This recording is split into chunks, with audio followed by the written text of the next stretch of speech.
Jacques Cousteau. Hello, everybody. I'll know that you can just pop chat on its We are Yes. live from the apocalypse. Thank you for joining us tonight. We are going to be doing the second episode of our Banned in Duel City stream. Tonight's episode is titled My War. This is our Yu-Gi-Oh! Tabletop, post-apocalypse, punk, motorcycles, whole lot of just cool adjectives and verbs thrown together in a stream. For those who are unfamiliar, we at Live from the Apocalypse play tabletop role-playing games to benefit nonprofits, aid organizations, and other charitable causes. If you enjoy what you're watching tonight, we ask that rather than subscribing or giving us bits or anything else that gets filtered through, like some money from Twitch to Bezos, just donate directly to the organization we are currently fundraising for. To pull that up, you can type in !donate and it'll pull up the link. That organization currently is the First Nations Development Institute, a nonprofit organization that assists Native American tribes, their communities, and Native nonprofits in economic development by providing technical assistance, training, policy, and wording of grants. We also have some channel points that you will accrue just by watching that you can use to unlock various emotes that will pop up during the stream. Also, if you do donate to our charity tonight, then that will also pop up on stream, and all our players will get tokens, which they can use to do interesting things. Last time they started off with 2 thanks to some kind donations, and I feel like this session they might need them even more, so feel free to donate to help them out. With that, I think we're going to go through and do introductions. My name is Liz. I'll say the rest of my stuff later, but next we'll go left to right. So, JD, you want to take over and tell us who you are and who you're playing? Always catches me off guard. One day it will not catch me off guard. So hi, I'm JD. I can often be found with Live from the Apocalypse. I am in so many games here because I love to play them. You can find me in Class Reunion. You can also find me in Academy H. And for at least the next week, Vampire Records. And you can also find me with Tales from the Tables Studios for our SCP game, A Crumbling Foundation, which I play with Lion. Yes, so today I am playing Evan, not Spencer. Spencer's identical twin brother. And he is a ball of rage and wrath, and this is going to be a good time. And I'm sure nothing bad will happen at all. No. I think that's it. All right, Lion, take us up next. Hi. Yeah, I'm Lion. Tonight I'm going to be playing Gideon Gainsley, the ace, who is clearly at his most confident and fulfilled that he's ever been. I am the head for Tales from the Table Studios. We run a whole bunch of different games over the course of a 2-week alternating schedule. That's the word I was looking for. I'm tired today. Alternating schedule. We got a lot of cool stuff going on right now, and I'm going to have a really awesome announcement next week that you'll be able to find over on our Twitter, which is at the Lion Knight 42. We do cool stuff. I'm excited to be here. Awesome. Next up, Baton. Can you tell us a little bit about you and your character? Hello, everyone. I'm Atan. I am not a TTRPG person, but I do like playing them. I'll make music for you in any context you want. Support charity, and find me on Twitter. Nice and short. Perfect. And Will. Hi, hello. My name is Will. I'm one of the organizers and GMs for Live from the Apocalypse, which is this channel right here that you're watching currently. I do a bunch of stuff. I run Class Reunion, our 5e game about a group of high school students who have been stuck in Ohio for the last 10 years. I run and edit our Masks Actual Play podcast, Academy H, which is available on all your platforms. I play Fletcher Bain in our other podcast, available on all your platforms, Cryptid Community College, and I play Julian Rue, the X-Team Rocket member turned chef in our Pokemon Eldritch Horror TTRPG Missing Numbers. And I run Vampire Records, which is the other Wildcard Wednesday game, the last episode of which I believe is next week. And this Friday, you can catch me this evening on No Fame Podcast playing End City, a cyberpunk red TTRPG that's going to be running for, I think, about 5 episodes, if I remember correctly. 3 or 5, I don't remember. Justin's in the chat. Justin can explain. And I'm going to be playing a Netrunner in that. And that is that from me. I think that's it. I'm on Twitter and social media and stuff too. Cool. And yeah, I am Liz. And I will be the person running this game. Outside of that, for stuff I do, I'm on the channel doing Missing Numbers, which is usually on Tuesday. Canceled yesterday, but in 2 weeks you'll see us. Outside of that, that's the only thing I have going on right now, that and this. I'd also like to shout out that if you like the system that we're playing with tonight, especially as you get to hopefully see some more of the actual dueling aspect, you will check out the website for it. It's called Tournament Arc. It has several expansions, which we also are using here tonight. They have a nice little expansion pass where you can get all those as well. And the website for that is biscuitfun.itch.io/tournament-arc. And with that, I guess we will jump right into it. Catch us up on last time for those who might have missed. We had, well, first the group just went out for some nice coffee. And they got some coffee. And then they decided to go just for a little friendly cruise around the town. And things escalated from there. Some of the rumored allies of justice that have been acting on behalf of the government to oppress the ministers, our broad protagonist group, showed up. Those were dispatched relatively without too much danger, but in that dispatching, our group learned that who they thought was Spencer, traveling along with them, was actually Evan, Spencer's twin brother, who joined the group to figure out if the group had anything to do with the fact that Spencer has actually been missing for a few weeks.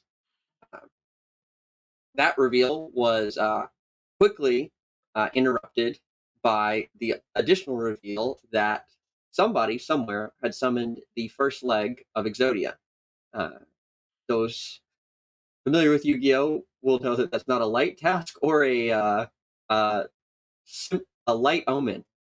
So a ministers meeting was called where it was revealed that that was actually been the work of some members of the broader ministers group, and they were looking to have others join them in summoning this larger scale being in an effort to basically make the final strike needed against the government who had been oppressing everyone.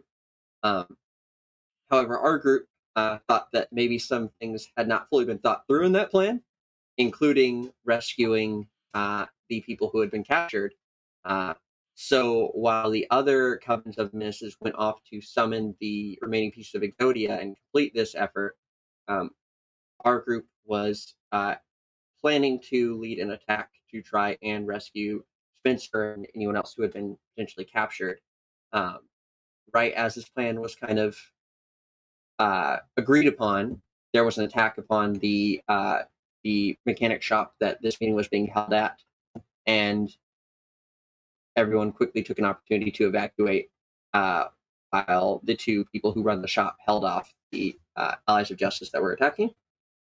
And that's about where we left off.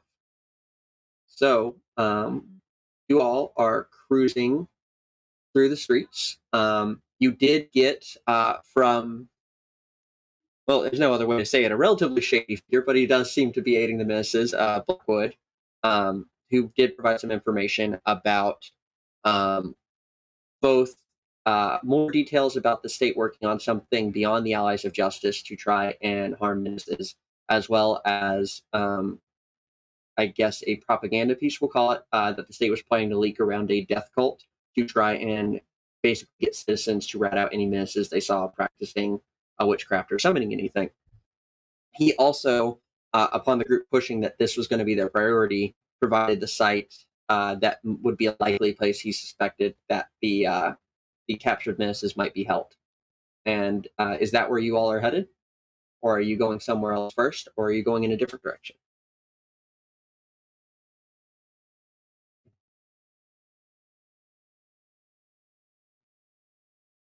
You? I can't hear you well. Sorry, I coughed earlier and forgot that I muted myself. I mean, Chase is just along for the ride, so Yeah. I don't really know what's going on. I mean, that question was we're on maybe more we're on directed a to Gideon tight and Evan. timetable, right? Yeah, I mean, we're on a tight timetable. I think we're heading straight there to at least do some recon and figure out what the next move is. Perfect. So Yeah. yes, I think Evan is agreeable to that. you all are driving through the streets on your collection of 2 motorcycles, a trike, and a hoverboard. And for the first part of the trip, you all actually don't really run into much. It seemed clear that at least all of the allies of justice bots that were in the area had focused in on that raid. And with Imtron and Duo taking point, kind of distracting them, you were able to get away without really any picking up the trail or following you all. So you're able to get through a good chunk of town. Relatively unscathed or unbothered.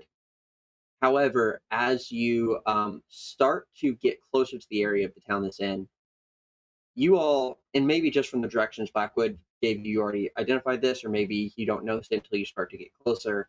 Depends on how familiar you are with the area outside of where the ministers hang out. But this is not in kind of y'all's turf, for lack of a better term. This is definitely in a more government-controlled area. Sounds like this is going to be a Winston government warehouse. So you are definitely driving a little bit out of kind of the Menace's side of the city. And as you get more into this area, you do start to see some kind of traces of some more allies of justice patrolling. They haven't seemed to have pegged on you quite yet, but you're starting to see them again, where for a while they seem to be absent post their raid. As you all are heading this way towards this building that you've been told about, where you think that the others might be located, you start to feel another like wave, kind of a building of energy, and you kind of get a point where you can it's kind of a larger building, and you start to actually see it in the distance to where you know where you're headed. But there's also just a weird, interesting mix of energy that you can all just kind of feel almost coming off this building now that you can see it.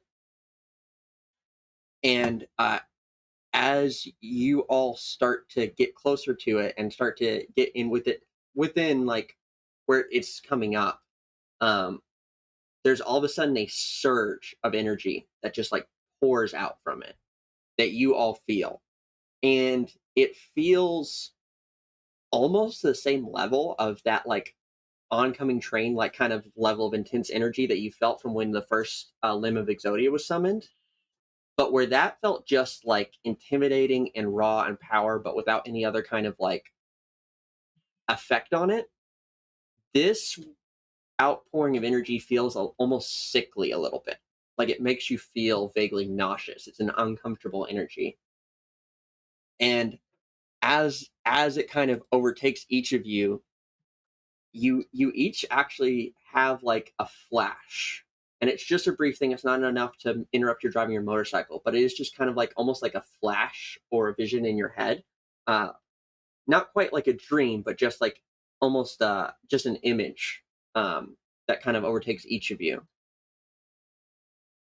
Gideon, you see yourself, and you see yourself being like almost pulled down into like some sort of like liquidy surface that's kind of like dragging you down, almost like mud, but not the same like color. And when you see yourself struggling, it looks like what's pulling you down are various ghosts. And as you look closer, these ghosts have just kind of the faces of figures from your past, just kind of dragging you down into this muck. Evan, you see yourself, and you're looking at a mirror, and on the mirror is reflected you, but the mirror is cracked all the way across, as lines just shatter across your face and kind of distort the reflection of yourself. Chase, you look very different when you see yourself. In fact, so much so that you don't quite recognize yourself at first, because you see yourself wearing armor, and you're kneeled down almost in like the way a knight would to show loyalty, and you can't quite see who you're who you're kneeling down in front of, but you just see this large winged shadow looming over you, and you can feel heat radiating off of it. And lastly, Timmy, I'm actually going to ask you for a little help on what you see here. How would you describe, what scene do you think might represent you seeing yourself and your spirit at odds? How does this manifest for you? Do you have any ideas? I think what it comes down to is what I'm seeing is me on a pirate ship walking the plank with my spirit behind me.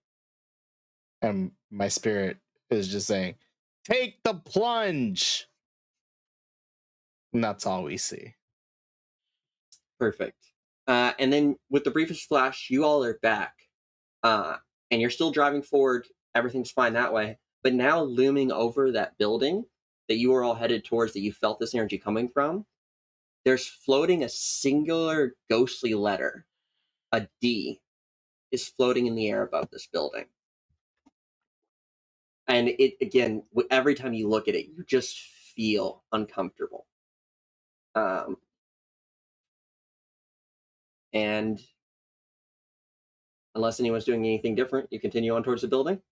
Yeah, I think there's a noticeable like moment where Gideon almost like wipes out. Where just they're very close to this complete loss of control as he sort of like snaps back. And then he will do his best to play it off and continue. Is Hey, anyone else reacting to this? What is that on the building? Can anybody tell me? I can't read it. What is it?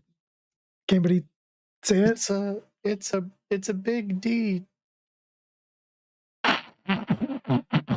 It's a big D. Yeah, it is. Chase, what? I don't understand what's. Tell you when you're older. Evan looks like he wants to kill both of you. I think like you've noticed that he like, it is shocking that he was able to pretend to be Spencer for as long as he did, because he has just been vibrating with rage this entire time. Gideon speeds up.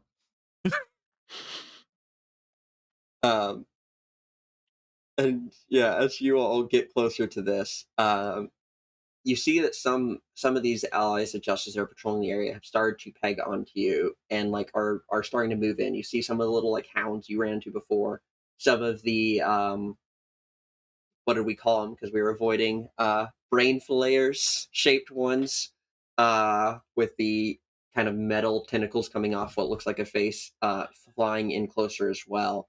And you see also, kind of in the midst of these starting to congregate, you also see some figure on a motorcycle, a very clean, very new, not like one of your scrap style cycles, but like a new motorcycle, seeming to be beelining in y'all's direction as well. As you head towards this building. Like how from are you all ahead of us reacting to coming this? at us? No, coming in like with the allies of justice. Like some I are see. even kind of flanking it. The others, they're all coming from different directions, but there is at least one patch that is coming with this figure kind of amongst them, seemingly riding alongside them. Gideon immediately positions himself between the rest of the group and that figure as best he can. Perfect. And yeah, this figure kind of pulls up almost next to you, and you definitely recognize as they're closer. Like the outfit, like the uniform and everything looks like someone who's part of like the security offices who do, for a while, were the main source of like cracking down the menaces. Now the allies of justice seem to have like in very quick fashion become this like default replacement, but this is still like they still had some figures who have access to the holographic technology to kind of enforce their will as needed. And this figure seems to be driving up next to you all um, as you're heading towards this building, and the other kind of allies of justice units are closing around. Uh, in some of those, this figure seems content to like kind of stay with you, but without making aggressive action. But you see some of the allies of justice, both the floating ones and the running ones, seem to start be moving in, like they're going to start kind of lashing out at you. What I was thinking, rather than doing a full battle for this, was that maybe you all could just say, based on your complicating or your rewarding moves, how do you all deal with this to try and kind of shake it down? Way I was thinking is basically, unless y'all do something different, shaking off some of these extras to where you basically just have this figure and you left as you approach this building. So how might you each engage with this? And you can use flavor like we were doing the battling system. I'm going to save the time of the full battle for this.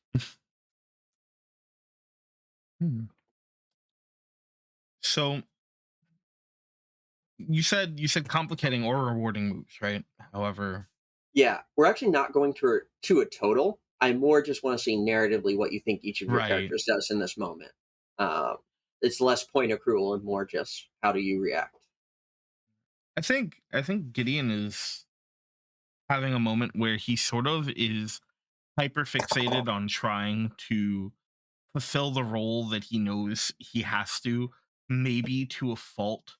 I feel like in this particular situation, he would try and sort of create a position where he could, like I said earlier, keep himself between the rest of the crew and the largest mass of these forces. And just sort of try and push sort of through them, and probably summon the same sort of like what was it? It was a halberd, I think, from Mm-hmm. before, and try and just take out as many as he can without really paying any attention to his own well-being, or most likely that of those around him. Gotcha, Too okay. forward focused.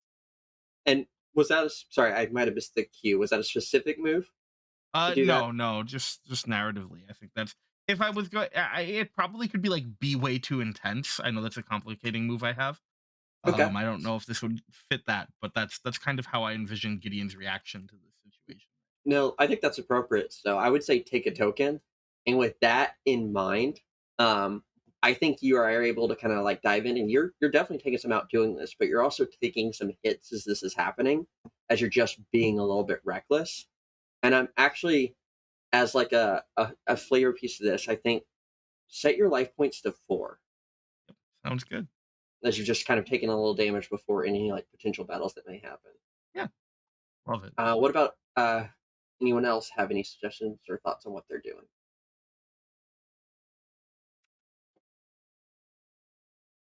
I think I'm thinking maybe. Yeah, okay. So I think I would like to use my move lead by example. Mm-hmm.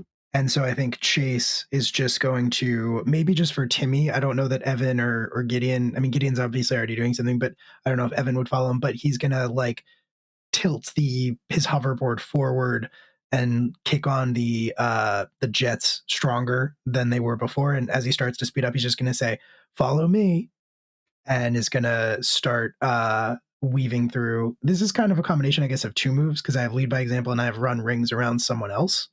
Mm-hmm. I don't know if I can do them both at the same time, but basically I'm trying to lead at least Timmy through like a path that I am clearing by running rings around these people. Yeah, I love that. So yeah, I think spend a token for that, and you're able to clear out some. Is basically you're carving through. Tibby, are you following this, or are you doing your own thing? I think Timmy would follow this. Okay. Timmy's personality is the strategist, so this would come in a way, an all-seeing way, where like Chase is cutting that rug, and I'm gonna cut right behind him. Perfect. So yeah, you two are veering through, and these things are actually like starting to collide into each other as they are like getting kind of tripped up by your movement, and that's also kind of sabotaging some.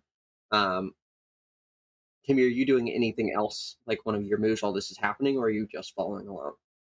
I think when we first show up, Timmy goes, "Guys, I have a bad feeling." But Timmy is Timmy. And my complicating moves are a little more complicated to integrate into a duel. So Mhm. that's the be ignored complicated move where nobody actually pays attention to Timmy. Perfect. Yeah, so take a token as everyone just kind of charges on as Timmy's like, oh, this is bad. Um, and Evan, what about you? I think Evan is not immediately, but eventually following behind Chase. And I think that's more because he notices that Timmy is about to get himself in a bit of trouble. And he speeds up. He sort of pulled back a bit, but he immediately guns the bike and kind of goes into a bit of a slide to knock one of the creatures down so it doesn't hit Timmy. And I'm going to use my move, proving myself to be dependable. Nice. So yeah, spend a token for that. Uh, I I also are you implying that a trike might not be as good for this precise maneuvering as a hoverboard? Maybe a little, maybe a little. Because I was about to say that's pretty impressive on Chase's part to carve a path that is wide enough to also allow the trike through. Yeah, I feel like Evan definitely yells, like, Chase, Timmy can't follow you. Stop being an idiot. So I just do a wheelie, get it down to that one wheel. Yeah, Timmy can exactly. do wheelies, right? So yeah, y'all are able across these various options to kind of clear out, lose, make your way through the mess, and then it is just this. At that point, it becomes just a singular rider, just staying on your tail as well. But again, they don't seem to be trying to close the distance. Like they're just keen to stay alongside you all. Um, they were perfectly content, and the Allies of Justice certainly didn't attack them. So between their outfit, their timing, and their company, you're pretty sure they don't mean you well. But they also are not trying to really engage with you, at least at this point. They're just kind of staying alongside as you all head towards this building. Are you gonna do anything, or are you just heading on and worry about it when you get there? I think Gideon kind of pulls back a little bit to try and like return to the rest of the group at this point. And he kind of like looks behind him at everyone and then looks back and is like, we're going right into a trap.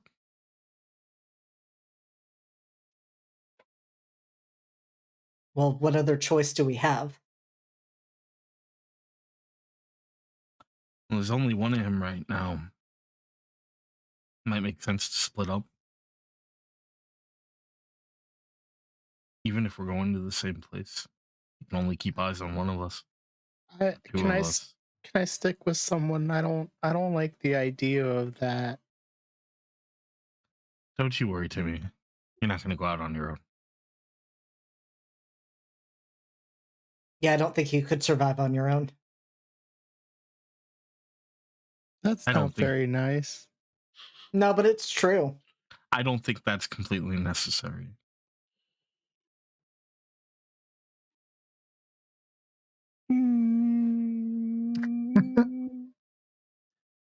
I thought you did good, Timmy. Thanks, Chase. You did very good. Thanks, Gideon. You all did. But we got to figure this out and quick because we don't have time.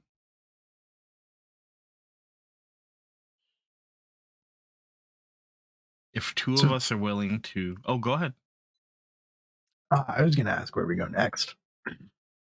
Two of us are willing to drive headfirst into towards this I'm in. nightmare factory. I'm in. And two of us have to go the other way. See who he follows, take advantage of that. I'm not turning back. And I'm not turning back even more. Thank you, Chase. I'm turning even less back than Evan. Yeah, okay, whatever. You two make a cute couple. Don't make it weird to me. Yeah, Timmy, don't make it weird. It's only weird if you make it weird. That's not true. That is false. You have so much in common already. We're completely different. He has a motorcycle. I ride a hoverboard. This isn't even my motorcycle. This is my brother's motorcycle. That's his brother's motorcycle.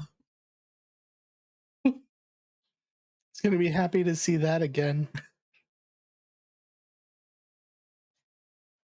Yeah, he is. And I'm going to be happy to see him, which is why I'm not turning back. No one's turning back. Some of us is just going to take another route. Who's going to take Timmy and go do some scouting? I would like to get a token at this moment. Okay.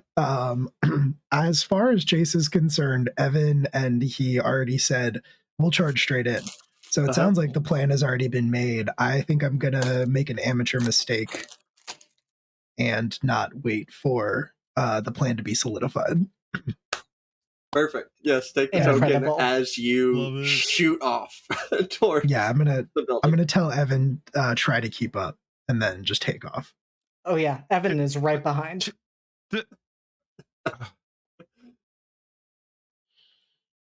Gideon, I guess you're going with Timmy. Yep, Gideon just looks over at Timmy. All right, Timmy, let's go. And he's gonna Guess it's you and me. Let's do it. Lucky me. I get the most reliable teammate. We swerve off to try and sort of go around. Okay. And as you're swerving off, you do see this figure kind of look between the two groups. And then there's like a brief second of pause, and then they peel off after Gideon and Timmy. Interesting.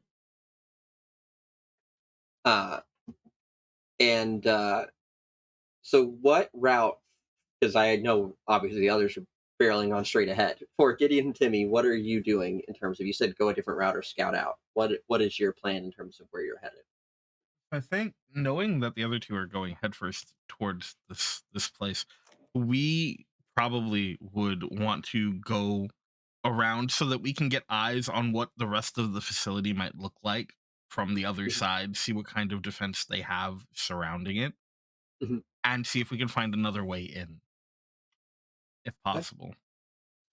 Yeah, so that's fine. So you're just cruising around a little bit further around to the side. So yeah, this figure. Okay. I was just agreeing. Sorry. So this figure stays pretty close with you, and you're able to, come take the long way around. For cutting back to the other two, so for Evan and Chase, as you kind of pull up, what this place looks like as you get closer is it really is what looks like almost just a big warehouse style building with, kind of metal like fencing or walls going up around the edges of it.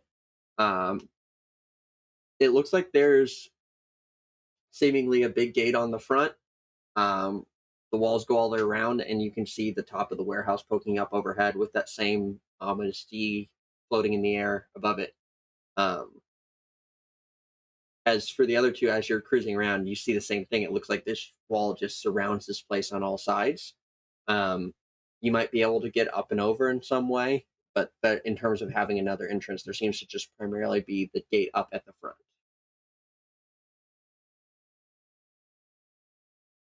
So we're going right in, aren't we, Chase? You have to ask. I like the way you think. I don't like you, but I like the way you think. Bold of you to assume Chase thinks. I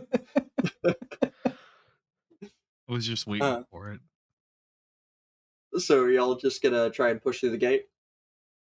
Gotta get to the big D. Yeah. 100%.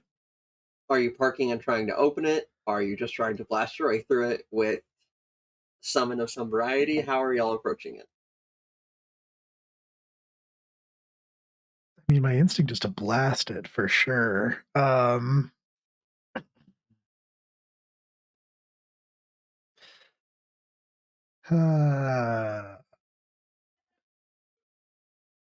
Okay. Well, I think I would. Do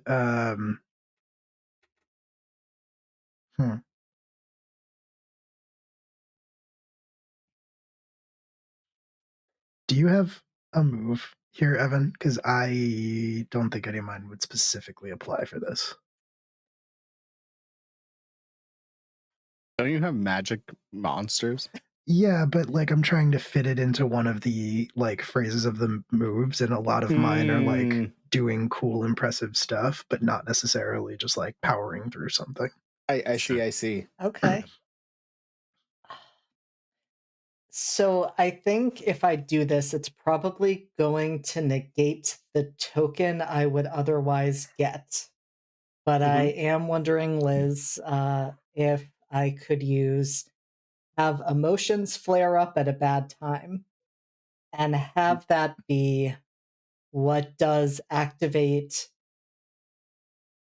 my magic more than my magic is typically activated, where it is something solid enough to blast through. I don't think it would be fully formed at this stage, but I think rather than just sort of coalescing and then dispersing, as Evan's magic has up until this point, I'm wondering if maybe he would be able to direct it straight at the gate because he is just so angry and fed up with this situation. I think there's probably going to be consequences, and I'm happy to take those. But that was my thought in terms of a move that might fit. Okay. So yeah, that is definitely complicating. So, say take the token still. Okay. As you lash out at this gate. Gonna give me a second to think on consequences for that. I love the choice of words you have. And I think you pour out this energy. Is there maybe? So I imagine almost as like a wave of energy slamming into this gate. Is there maybe for the briefest moment traces of something in it, like the vaguest form and shape of something, before it kind of dissipates after slamming into and through this gate? I think that is fair to say. I think there is the briefest outline of the image of a soldier. Okay. That kind of slams into or through this. And yeah, the gates are blown open. And you two are able to cruise into the kind of through the fence into the kind of courtyard outside this warehouse. And cutting back to the other two, what's the plan as you continue to see seemingly this wall just all the way around as you drive further and further around the sides of this warehouse? Looking around, does there seem like any way to lose the guy who's on our tail? If you want to try and lose him, feel free to suggest it. I think that would be a rewarding move choice. So if you've got a suggestion on how you might lose him, you're basically just heading through like buildings and side streets. So not heavily populated because this is in a pretty heavily government run part of town where they don't exactly want people like wandering around a lot. But if you have an idea, absolutely feel free, and you can use a move to try and do it if you want to try and ditch him. Okay. At least for now. So I have an idea. Yes. What are you thinking, Timmy? I'm gonna use a rewarding move. Have a brilliant idea for scapegoats. How are you using your scapegoats? Could you describe the vehicle of the pursuant? You know, metaphors are all out the window. It's basically a cop motorcycle. Like it's Right. just that like very stereotypical like kind of like I don't know if the color scheme is necessarily blue and white, but it is just that kind of like standard issue style motorcycle. Again, shiny, new versus all of y'all's assembled from scrap. This is clearly like, you know, fresh out polished, Beautiful. barely a scratch on it. Let's change that. Scapegoat, attach yourself to the front tire. And these 4 scapegoats pop up and just latch onto that front tire. I think we know what happens next. Like the sides or onto the tire? No, like the sides. Okay. Like, you know how bike brakes work? Okay, yes, there we go. Yeah. Okay, that's no, that's what my thought was. I was like, I thought it was just like hitting the tire, and I was like, yeah, for a little like squeaking goats. So yeah, they just swarm in and lock up this tire, and as he's trying to like turn and adjust, he can't, and it just kind of like locks up his wheel, and he like spins out, and you hear some variety of crash as you all are able to peel away and around the corner. Gideon immediately like puts his fist out for Timmy. Timmy gives it a high five. Yes. Perfect. Well done. And you spend a token if you didn't mark it off already. Yes, already done. Perfect. Timmy, And yeah, I have an idea for how to get over this wall and create our own entrance, or Tell at me least about a it. distraction. I assume Gideon would know. Is Timmy afraid of heights? Timmy's afraid of anything. Great, perfect. If it exists, Timmy's afraid of it. but like height specifically, or like is it just the same level of broad environmental terror? Let's say maybe instead of heights, it's falling. Okay. So not as much flailing as maybe one might out of fear of falling, because that would be helpful here. What about flailing? So the idea that I have for this is Gideon getting them close. If they can get close to one like part of this wall, Gideon could channel the power of Honest and use the wings to get them up and over it. Fans the bikes, obviously. Okay. I like that. And I would as a move, I would think that would be like maybe develop a new technique. Yeah. This is Yeah, maybe I think something that's he fair. hasn't done before. Yeah, I would imagine that the flying might be a new development. Yeah. Yeah, and so they like pull up, and Gideon looks over at him and he's like, "Okay, don't panic. Trust me, right?"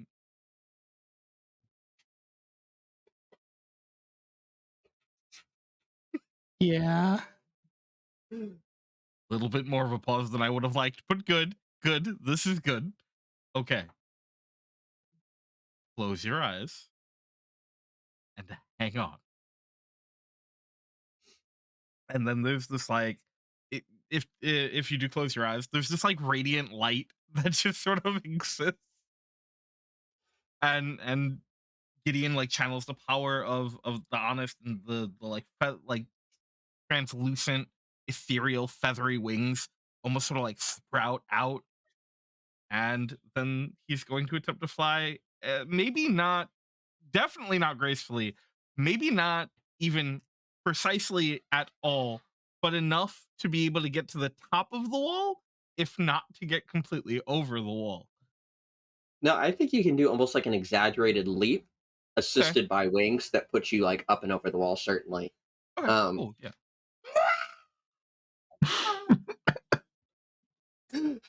Gideon's gonna come like immediately try to cover Timmy's mouth to muffle that as much as possible.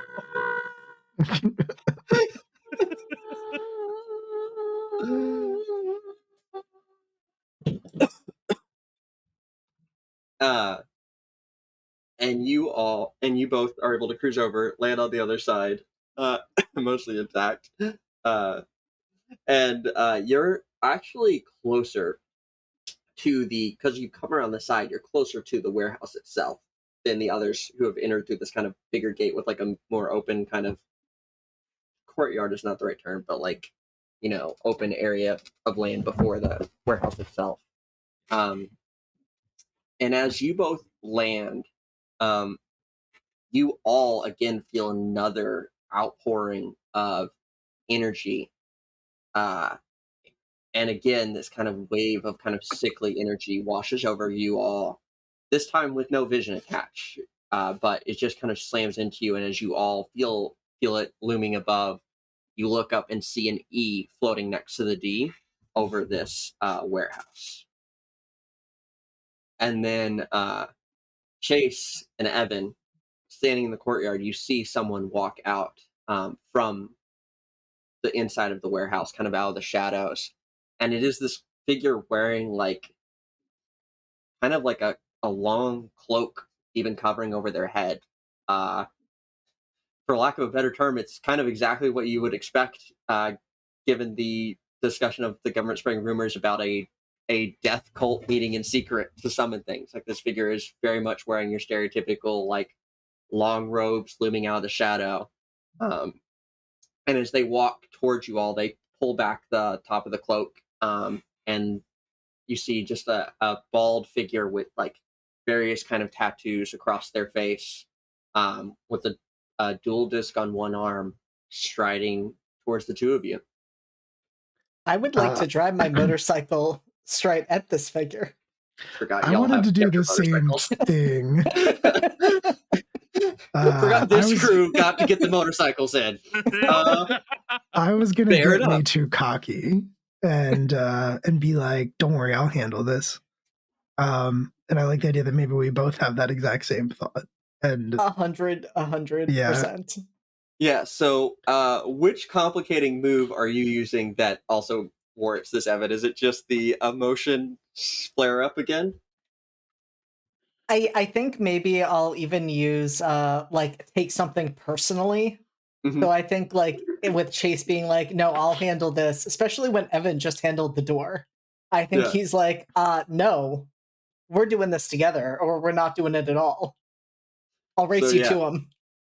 You both take a token as you charge forward towards this figure. And as you all are heading straight forward, hold on, I need a description of what that looks like. So as you both are heading directly towards them on your motorcycles, you see them start, kind of like a glow starts to emit from something underneath the cloak.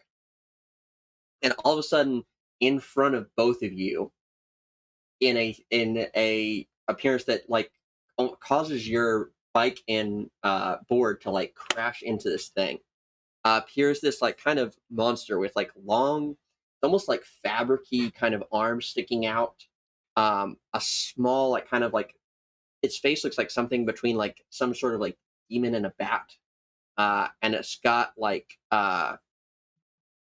at the bottom it almost looks like a hand of a clock. And then at the top, there's looks like another hand that just swings back and forth with a bell on it that's just tolling as this thing appears in front of you. And you slam into this wave of force emitting from two of these, one in front of or I guess you're both heading the same direction. So one just appears in the middle that kind of hits both of you. And you both kind of crash/fall off of your bike and board as this figure just summons this thing that stops both of your vehicles from hitting it. oh, Yeah, there's a lot of cursing from Evan. mhm. This figure looks to both of you and kind of chuckles. You didn't think it would be that easy, did you? I mean, kinda. Yeah, fuck off. I mean, I guess they did say you all were stubborn, but not necessarily bright. What did you say? What the fuck did you just... You know what? And I would like to throw a knife at him. Fair enough. Just The committing murder. original dueling. So yeah, you just unless are you using a rewarding move of any sort? Nope, I'm just Okay. throwing a throwing knife at him. Yeah, so you throw a knife, and there's like a slight smirk, and he just kind of steps aside, and it goes flying past him. And he looks at you, Evan, and he kind of like turns his head a little bit, and he goes, well, you're scrappier than the other one. Well, he's really bad at magic, so Shut the fuck up, Chase. Wow. I'm just saying. What the fuck was that? What the fuck was that? You threw a knife badly. Yeah, I threw a knife. That's what you do.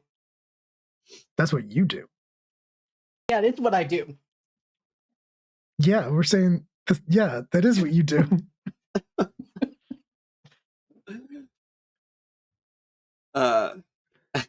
As you two are kind of bickering, his figure looms over you. You also hear the sound of an engine coming from behind you.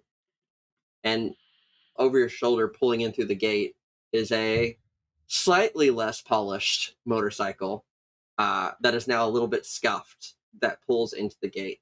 And a figure in that same uniform you recognize from earlier hops off and pulls off a helmet. And they're walking forward, just kind of shaking their head, like still kind of holding an arm. And that figure shouts out to the figure in front of you, I lost the other two. But they start walking towards, so now you've got one in front and one behind you. Are you two doing anything? Okay. I'll say, Chase, I think will say, you want to try throwing a knife at the other one? I'll take this guy. Yeah, I can do that. So you're going back towards the one behind?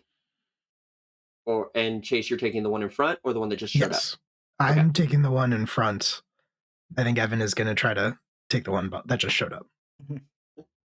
So Chase, as you stand up, again, the bald figure kind of just has like a little bit of a smirk, and he says, so are we going to settle this with a duel? Can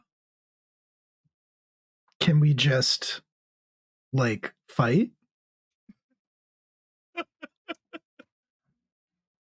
I think I'd rather do it through a duel. Okay, I'm pretty new to this, but if there's one thing I've learned, it's that when somebody wants to duel, you have to do it for some reason. So we did lock eyes. Let's do this, I guess. And Chase is gonna he's gonna pick his hoverboard up from the ground and just fully strap it onto his arm. I think it kind of looks like a shield. The like dual disc attachment pops out of the back. And I did decide since last session that the handle of his broken katana kind of like sticks out of the back end of it. So like the sheath is kind of built into the hoverboard as well as the dual disc. And that's where he draws his focus from when he uses it. But right now it's just kind of a bulky dual disc / shield looking thing on his wrist. Perfect. And then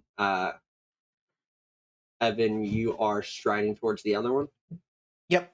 Throwing a couple more knives in his direction. And this one is just like, he's not as like smooth about it as the others. There's definitely like, because he's also still roughed up, so he's definitely like dodging. And he's like strapping on a dual disc as well that he's clearly taking off his bike as he's like dodging a knife here and there, like ducking under them.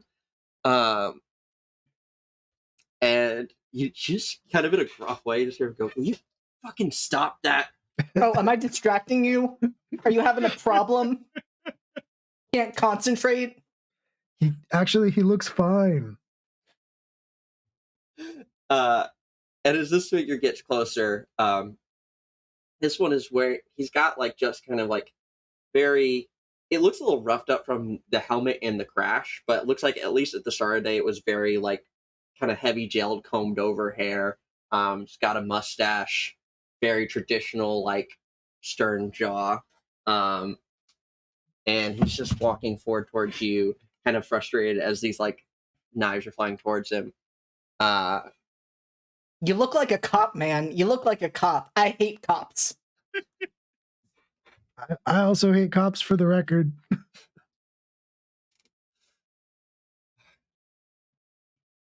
Of course you would. You're all problem causers. Oh, we're problem causers. Yeah, we're the problem causers. You're a fucking problem causer. You literally called your group the menaces, okay? Like y'all cause problems. Yeah, on purpose. We're just trying to keep the city calm and quiet. You're trying to control us, man. You're trying to control us. I can't with any of you. And he's just gonna say like, let's just settle this the way we usually do in Duel City. And he's gonna pull out his dual disc. Or activate his dual disc.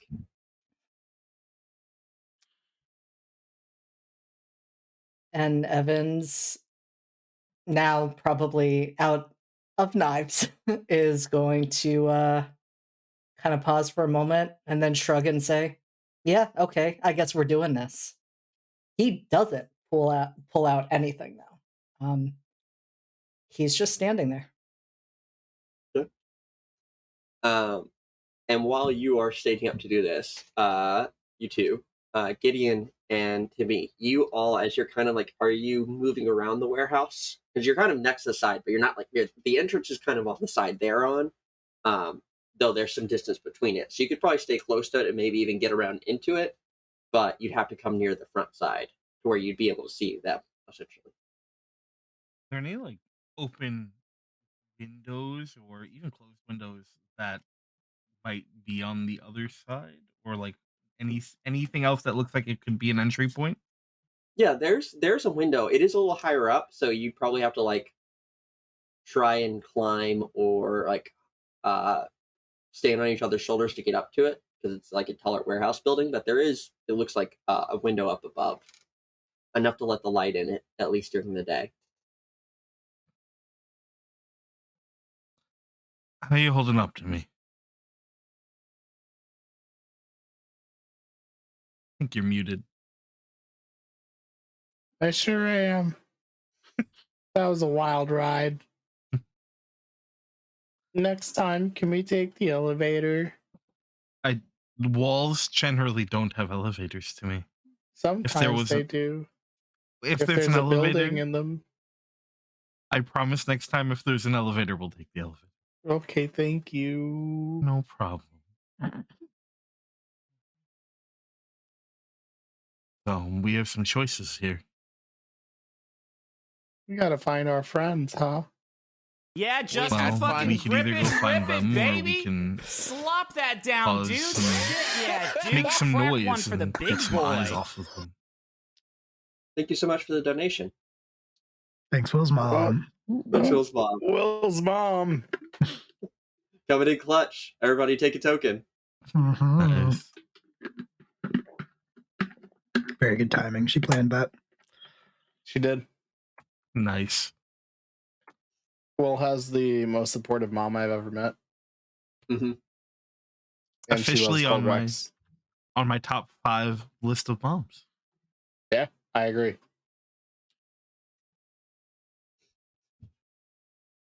We can either go find them or we can make some noise. I'm generally not a fan of attention, but I trust you, Gideon.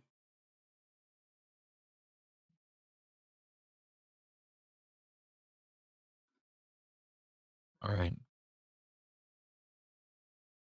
Do you see any rocks or anything else nearby?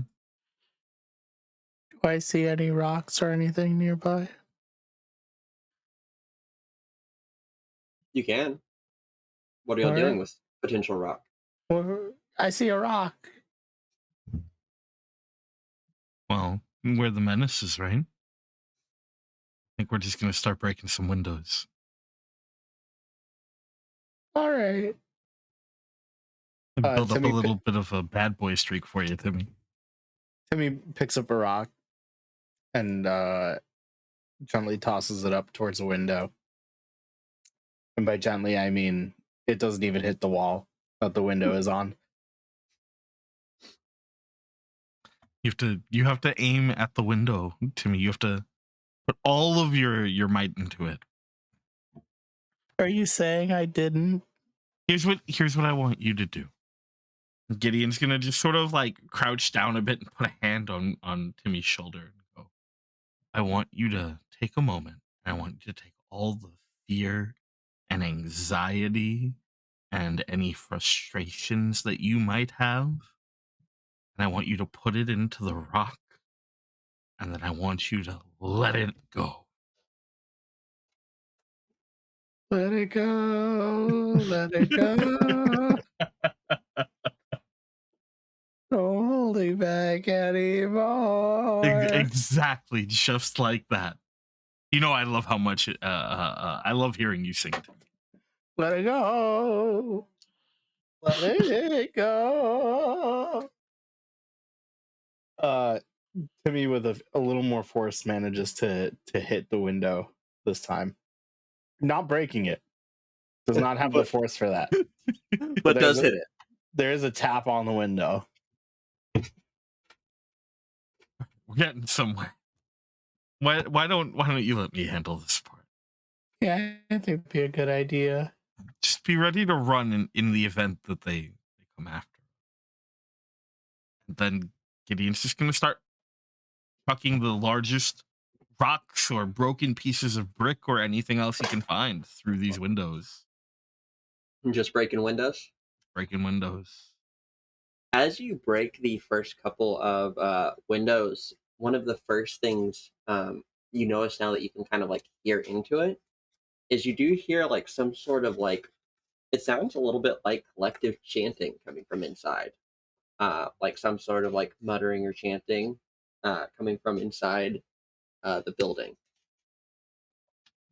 But yeah, you're able to break those. There's a couple times when the windows break where there is like a slight hiccup in it, but then it just picks up where it left off. Seemingly very intent on whatever they are doing, enough to at least ignore the broken windows.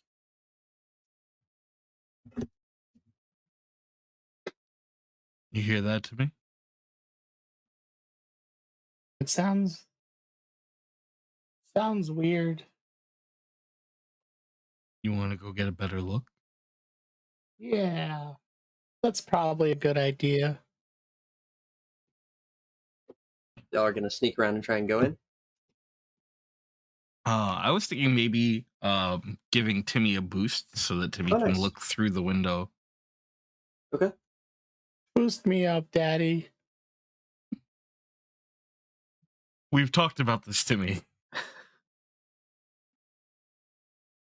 It's just then- it's always funny to me because the wild card has a complicating move that is make everyone uncomfortable, but yet Timmy is So much better at it. Timmy is so much better at it.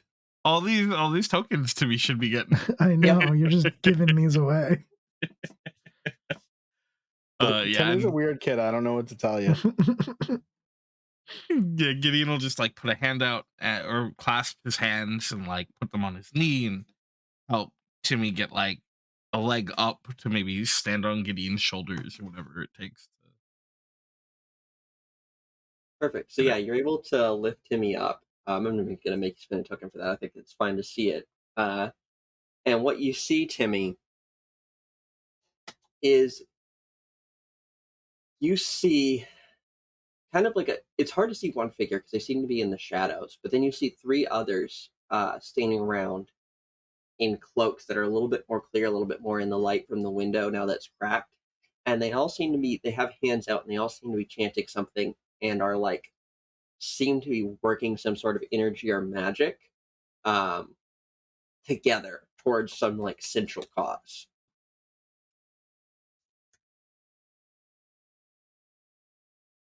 What do you think they're doing?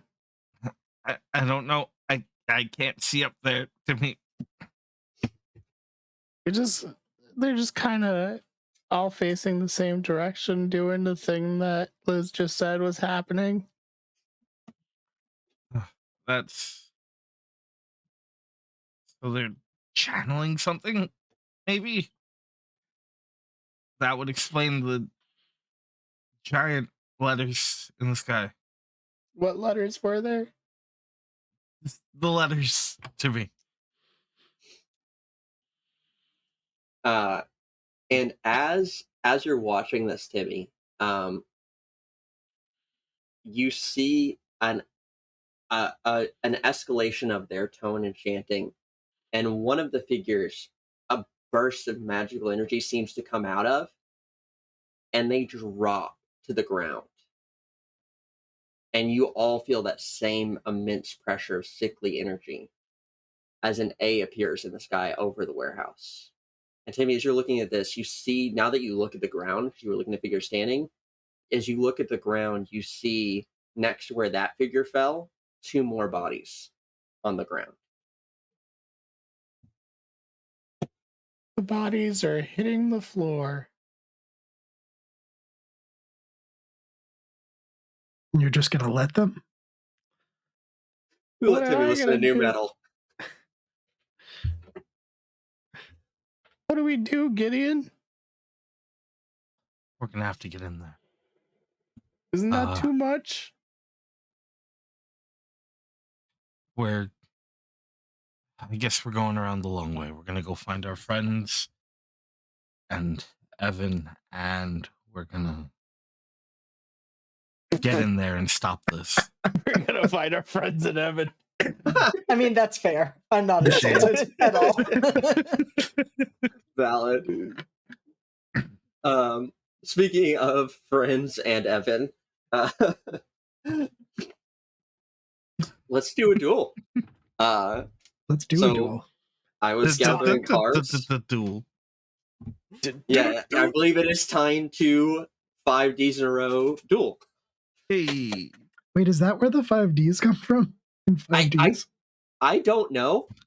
I was gonna just say like duck, It's the dragons, dodge, right? duel, drive, and dragons. There you go. Yeah, duck, dodge, duel, dive, and dragons. Those are the 5Ds of Yu-Gi-Oh! Yes. I'd play that TTRPG. Yeah, I guess it is the 5 dragons. But then why Right. Ds? Right. Yu-Gi-Oh! 5 dragons sounds better, I think. Right. Yeah, It's but then it dueling- loses significant meme value. It's Yeah. dueling, dragons, diners, drive-ins, and dives. Dives. You Now, forgot see, the if Dark you pitched- Magician. If you Dark pitched Magician. that before I did this, we would have done the Guy Fieri road trip Yu-Gi-Oh! Campaign. Oh, We can still There's- do that, Liz. yeah, We can yeah, still there's do always that. time. All right, retcon. We're now in Flavor Town. Yep. Banned in Flavor Town is go. Oh my Fried in Flavor Town. Yep. All right, audience, we're gonna need a couple more donations to let us know if you want to see Banned in Flavor Town, Yep. Do and I'll get it. this whole crew back. Boom. Oh man. I flipped right. this patty.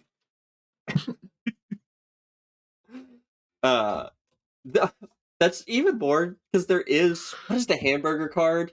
There's a hamburger card. Oh my there's god, I the believe ritual multiple. one. Of course Yeah. there's a hamburger card. There's a ritual hamburger. Yeah, actually, I think I had that Oh. card, shockingly. Everyone did because it was very common. Like So Yeah. a hungry burger that Yep, you make that's with the hamburger one. recipe is the ritual. Only hamburger helper though, you know. It is know a that? 6-star ritual that has 2,000 attacks. So, in modern Yu-Gi-Oh! Super useful. Super good. Did you know that Uh, hamburger helper doesn't even have hamburger in it? That Doesn't doesn't surprise me. well no, because it You have helps to buy the the hamburger. hamburger. You do Yeah. it gives you everything else. It's a hamburger aid. Yeah, but it's got hamburger in the name. You know, It's I true. feel like this is false advertising for idiots like me.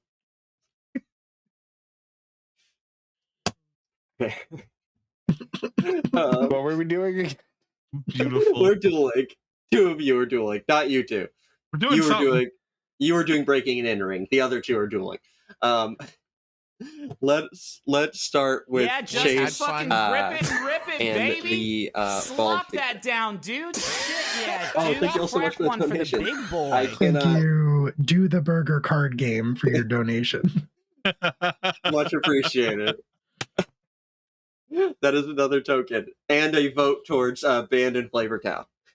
Oh man, if we do Banned in Flavor Town, I'm gonna just straight up be a chef on the like patrol for the best ingredients to make the worst dish. I'm just gonna play Julian again. I was going to say, Will, don't you have a character already prepared? Mm-hmm. I want to play Guy Fieri. If we do Banned in Flavor Town, I'm doing full GM list because I'm not sitting out on that one. Yes, Oh, let's yeah. go. We can do like a maybe instead of a Yu-Gi-Oh game, that's like a fighting food on game. Was that the that'd be anime good. where they brought food dishes Yup. to life? Yeah. We could do that with we could tournament go arc, I really- feel. Oh, that's true. Yeah. I was gonna say we could go really wild with it and do like a too fast, too flavorless. Oh, damn. We love to see that. Me too. All right. Do you have your Fuck. deck? I'm sorry. I can't. You No, can't all I can curse think your about mom's is here. yeah. No, she doesn't watch. She just donates and leaves. And sometimes That's she very types in the funny. chat, "Call me." Too fast, too flavorless, where it's just like a fighting foodon's heist game. Oh, this is Yes. perfect. Oh, fuck yes. So down for That's this. all I can think about now. Let's go. Sorry, we'll get back to Yu-Gi-Oh in a second. We have to workshop this. Maybe we'll get back to Yu-Gi-Oh. All the work that Liz put in. No, it's a sequel. We'll do that Yeah. game on a future Yeah. Wildcard Wednesday. All right. Do you have your deck? I do. I think Show me your Chase. deck, William. It's right here. If the duel is starting, I think Chase is gonna like pause for a second as he's reaching. He's gonna be like, "We draw 7 cards." 4. 4 cards. Okay, cool. I knew that. And right before we jump out to this, actually, I just looked at the time. I think it'd be a good time for a break. And then Fair enough. when That we is come fair. back, we will jump into our first duel. Let's do Wonderful. it. Very excited. Please stick around, everyone. We'll be back in about 10 minutes. Class in the system fights differently, like has different dice mechanics. So That's it cool. makes a really good like tournament battle system. Heck yeah. Welcome back, everyone. If you caught the tail end of that, you should read Slayers. It's a good system. Hilo RPGs did a really good job with it, but that is a separate conversation. It's time to duel. It doesn't sound right when you say it like that. Listen, I already had internet issues. I'm not scaring y'all by intentionally stuttering out my speech right now. You know what? That's appreciated. Oh, yeah, that's fair. So yes, and then disconnect. For the audience at home, we're going to actually duel. How that works in Tournament Arc through the Heart of the Cards expansion is we have 10 card smaller decks that are made up of cards we've assembled from actual card decks. You can also do it with tarot cards as well. Each of the different suits has a different effect in game, which allows you to customize your deck to make it feel like the actual deck in the story you're replicating. And we will be drawing cards, playing cards, and we'll walk through it as we do this first turn to explain how it goes. But you'll see how it works as a similar battle system. So let's each draw. We each draw 4 cards, and then Do we look I at think them? yes, you can look at them. That is your hand. Cool. And I think the figure you are dueling, Chase, will just kind of look at you and it goes, "You know what? Why don't you go first?" So okay. It is with you going first.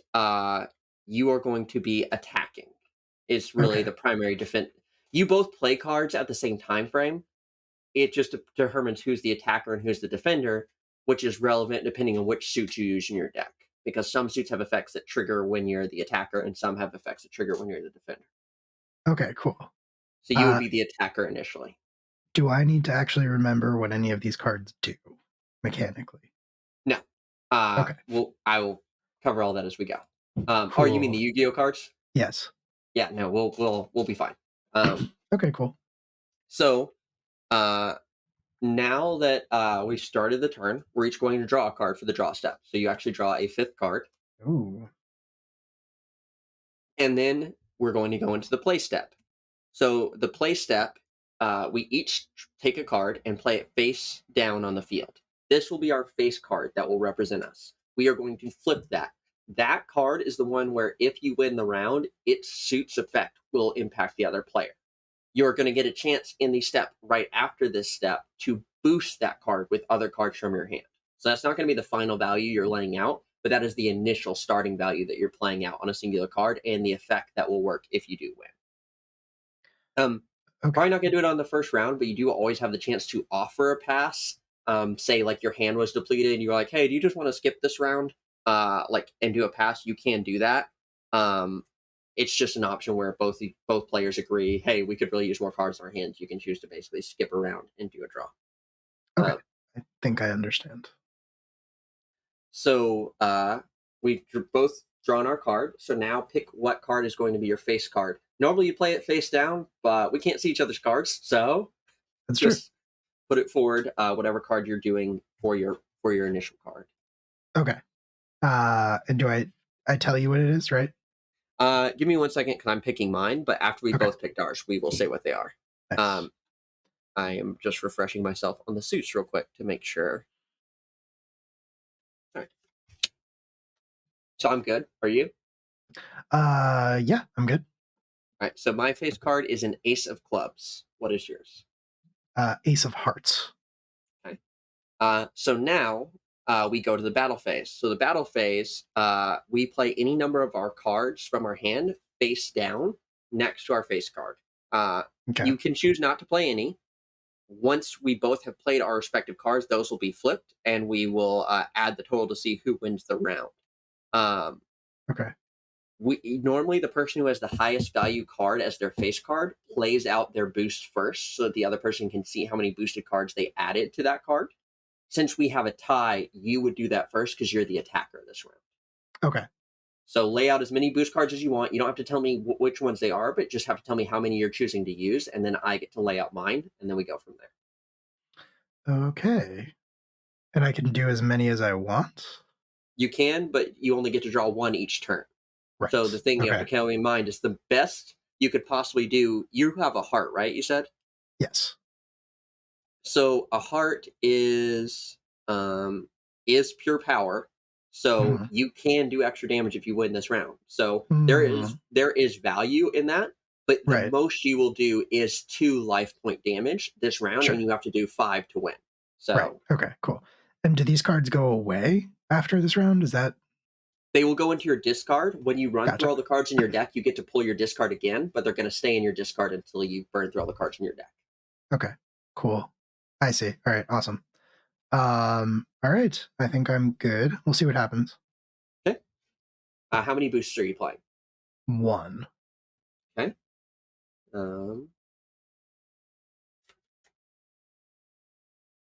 I will also play 1. So now that we've both played ours, we reveal. So I have an ace and a 3, so a total of 4. What An do you ace have? and a 6. Damn. Okay. Yeah, I see what you played 1. Perfect. So yes, so you win this round. So you will do 2 life points of damage to him. And so how that manifests from a flavor perspective is what you played an ace of hearts and a 6 of diamonds. Yes. So the ace of hearts is your Gearfried, and 6 of diamonds is your divine sword phoenix blade. Yep.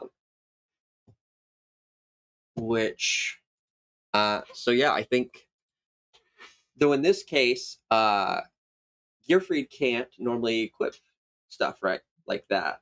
Yeah, that is one of the things of Gearfried, I think.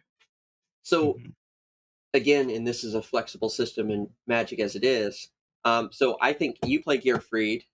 This figure unleashes the dark spirit of Malice, which is a kind of spooky skeletal ghost, and they actually look like they're relatively evenly matched.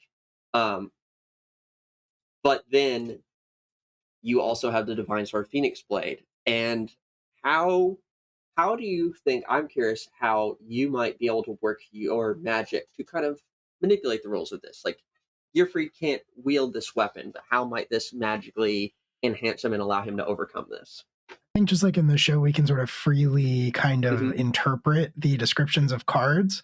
So, like, Yes. yeah, the Divine Sword Phoenix Blade is going to get destroyed because I equipped it to Gearfried, but I get to attack with it first, obviously. Got it. Yeah, I love that. So, yeah, you play both cards, and right as this figure starting to get confident that, like, and his spirit rushes towards you, you add the Divine Sword Phoenix Blade, and that extra blade is able to allow Gearfried to just chop right through. Yep. As this figure takes the damage from the difference, and then the Phoenix Blade bursts into flame, dissipating due to being equipped onto Gearfried. Oh, yeah. And we're going to discard those 2 cards, and we go with the next turn. Can So now, I do a move? yes, absolutely. Cool. I would like to spend a token to do I'll protect you, my treasured companions. I would like to return a card I played this turn to my hand. Perfect. So yeah, you spend 1 token, and you can take back a card. Okay. I imagine it's the Phoenix Blade, I would assume. Who knows? Well, if so, I could imagine it dissipating into flame and reappearing, so to speak. It is a phoenix. I was actually thinking about bringing back Gearfried, but that's mostly because I want to do Chase's main combo. So the other thing with this is that these cards are loose references to, like, give you ideas of what can happen in turn. So, like, Gearfried's your big monster. Gearfried can keep showing up with other stuff. That's fair. All right. It's up to you. I just strategically it might be worth it to grab the 6. Yeah, probably. Also, because of the way Yu-Gi-Oh cards work, narratively, Gearfried isn't destroyed. Gearfried can still be around on the battlefield, even if you weren't playing the Ace of Hearts. No, that makes sense, because he wasn't destroyed. The sword was destroyed. So yeah. So he can still be involved in the narration of a future turn. It makes sense, right? Because it's a Phoenix Blade. So obviously one of the lesser known properties of the Phoenix Blade is that it rises from the ashes and it returns to my hand when it's destroyed. Mm-hmm. Yeah. I'll be frank, I assume that was on the card somewhere. I could be wrong. A lot of equipments do that, so... I don't know. I didn't pull it up, to be honest. Again, anyone aggressively typing, see episode 1. It is season 1 Yu-Gi-Oh! Fudge rules. Yep. So we draw our next card and go into the second round. In this round, you'll be the defender, and I will be the attacker. So we will both play out our face cards. Actually, yeah, that is kind of how it works.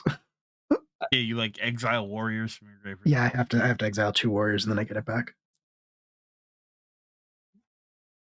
And I'm going to lead with all right, I've got my face card. Do you have yours? Yeah. I think so. Yes, I do. Okay. I'm going with the 3 of clubs. 7 of diamonds. Okay. Well, you get to play your boost cards first. Okay. I'm going to play 1 boost card. Okay. I'm not going to play any. Because I don't have enough down up to 7. So, will you reveal your other? What total do you have? I have a 7 of diamonds and a 2 of hearts. So that is a 9. So you definitely win this round, which means you still do 1 damage even though you're a defender. And you do, because you use a diamond, you get the advantage of diamond, which means next turn you'll be able to draw an additional card. Ooh, very cool. All right. And so what is, you said 7 of diamonds for you? Yes. I think that's appropriate. And then what was the other card you played? 2 of hearts. Which Okay. is, yeah. Yeah. Okay. So for what the figure you're opposing does, he has the 3 of clubs. So this figure summons out another, actually similar, calls out Dark Spirit of Malice, and another kind of skeletal ghost swarms out at Gearfried this time. Maybe even a little confident, thinking your blade, while useful for one turn, it's like your blade was destroyed. It may have been useful for that turn, but you don't have another one. And what do you do in response? I am going to I'm gonna say Chase is gonna laugh to himself, and he's gonna say, look, I may not know much about this game, but I know a little bit about this guy right here. And he points at Gearfried, and he says, and what you see on the surface is nothing compared to what's underneath. So let's bring him out.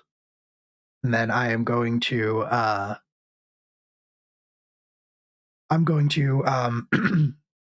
use the card. I guess since this is kind of freeform, I don't have the actual card in my hand, but I'm going to use Release Restraint. Yeah. And the armor on Gearfried is going to start to glow underneath the armor, and the armor is going to cracks start to appear all over it, and then it's going to shatter as Gearfried the Swordsmaster emerges. And then I'm going to say, and as you probably know, Divine Sword Phoenix Blade, when it is equipped to somebody and then sent to the graveyard, makes them a fire type monster. Yeah, and that means that I can give Gearfried the Swordsmaster Salamandra. And so this big glowing fire sword appears that Gearfried the Swordsmaster is holding. He's just gonna charge. He's just gonna blur in place and then appear in front of the Dark Spirit of Malice and slice it in half with fiery sword. And it burns away. And we go back to another round. So we each draw another card, and you're back as the attacker. This figure has 2 life points left. Okay, cool. So these go to get discarded. Perfect. Very cool. Okay. Yeah. All right. Face cards? Yep. And this figure does look a little shaken. He just kind of looks, he's like, give you this, you're better than I expected. The others we've encountered didn't put it up as much of a fight. Honestly, I'm a little surprised too.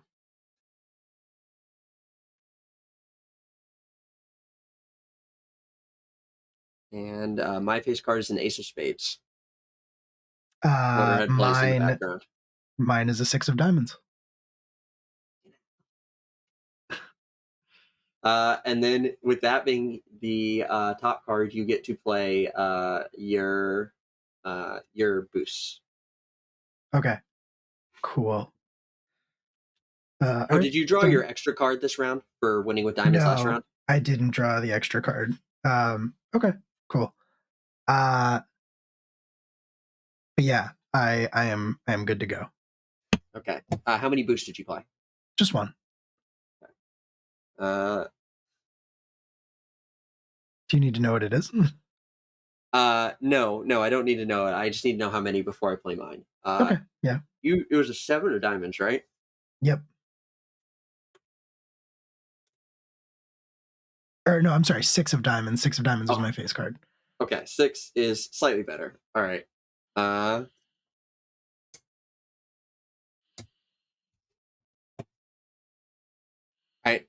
have played 3 boosts. Okay. So now we reveal. I have 2 aces, a 4, and a 2, totaling 8. What is your total? 6 of diamonds and 4 of diamonds for 10. All right. So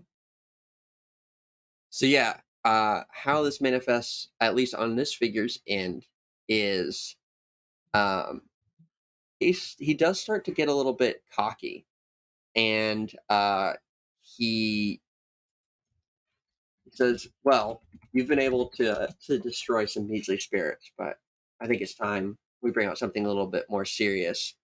And you see the spirits start to float back up that you've already destroyed. And he goes, "I will banish both of these," and they dissipate, and then their auras kind of reform to summon Cursed Necrophere, and this kind of spooky aura figure, but it's like tall and much more humanoid than the others, though it's still made of this kind of like faint ghostly aura, stands there, and actually like it's kind of an eerie figure. They've got like glowing eyes, and they're holding a broken doll in their hands, staring out. But in response, you said you have the 6 of diamonds, and what was the The other 4 of card? diamonds. 4 of diamonds. Okay. So what do you do in response to overpower this figure? I'm going to say, I don't know what any of that means, but here's what I do know. More swords equals more power. And I am going to say, guess what's back? And I'm going to play Divine Sword Phoenix Blade, and then I'm going to play Infernal Arms Durandal. And in this particular instance, Gearfried, the Swords Master, is going to go full Zoro from One Piece, and Yes. is gonna put the sword, the Infernal Arms Durandal, in his mouth, and have the Phoenix Blade in one hand and Salamander in the other hand, and just charge the big mega spirit with like an incredible barrage of swords. Yeah. So blades flash as all of these swords cut through this figure, and it is just dissipated, and he takes another point of life point damage, leaving the person you were dueling with 1 life point left. And we are going to the final round. Okay. And he actually seems kind of speechless at this point and stunned, as just somehow this punk on a skateboard has managed to beat him by just piling on more and more swords onto a knight. I got one move.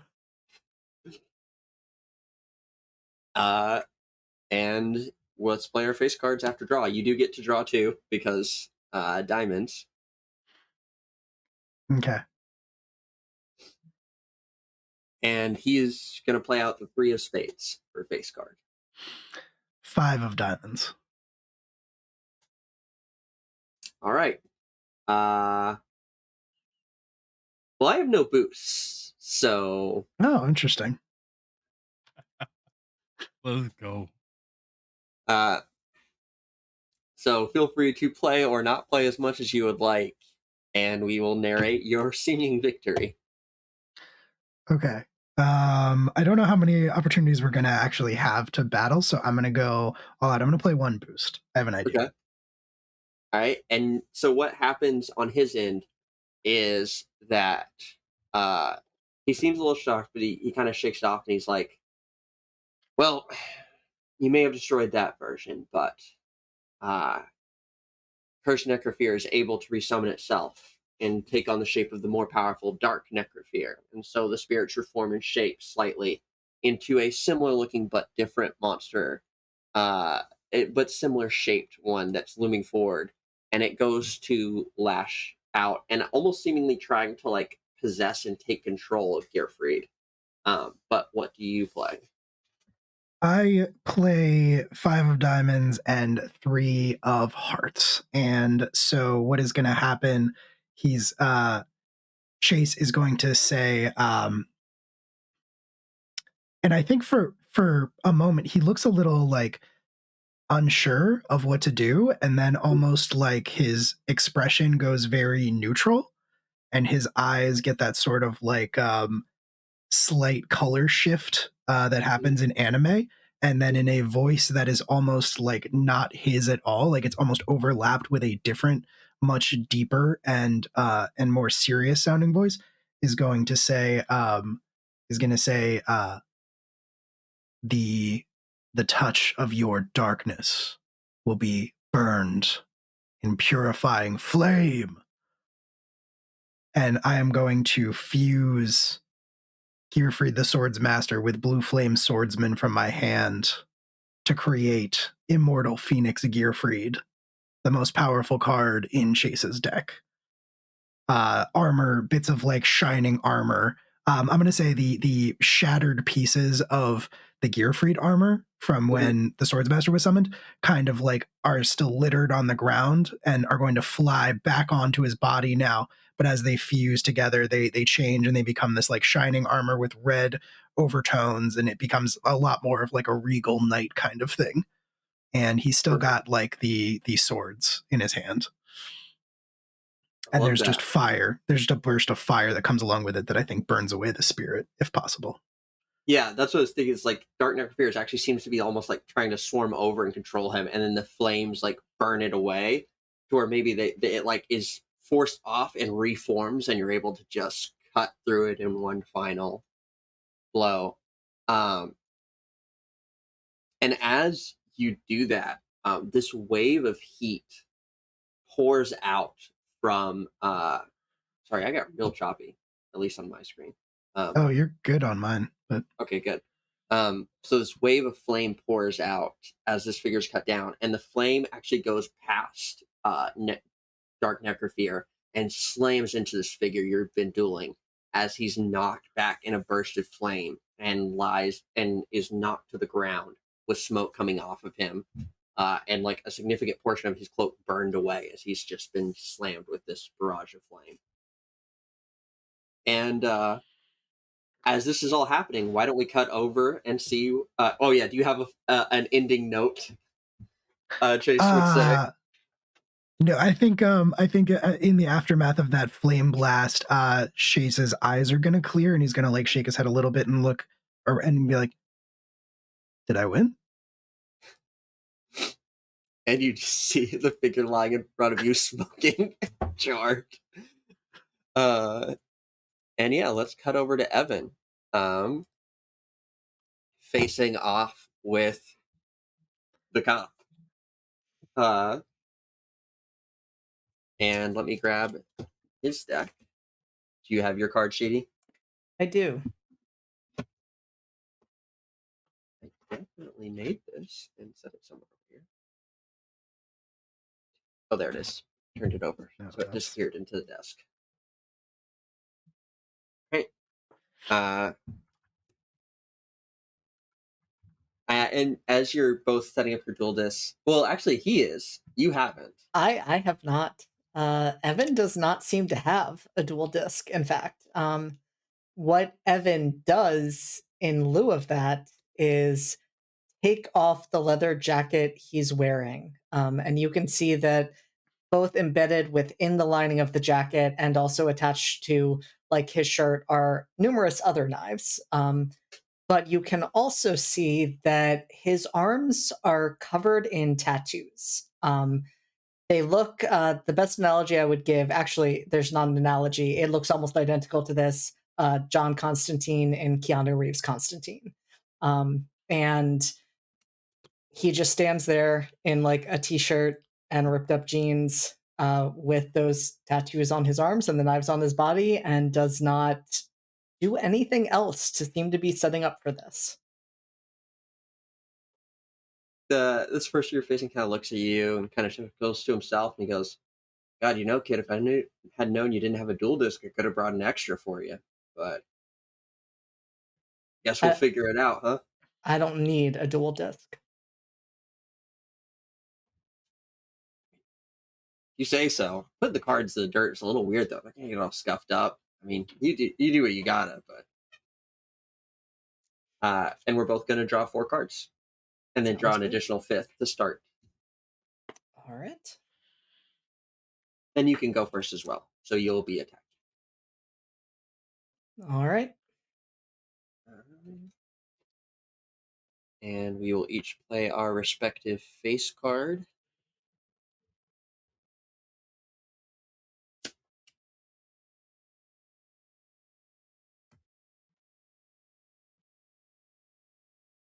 And I'm playing an Ace of Clubs. What is your face card? Ace of Hearts. Okay, so that's a tie, so attacker gets to go first on playing out your boost. So decide how many boosts you're going to play, and then let me know how many you played. 1. 1. Okay. I am going to play.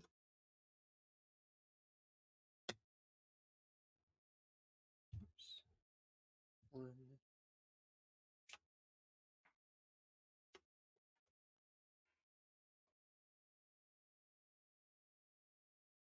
I think he's just going to start.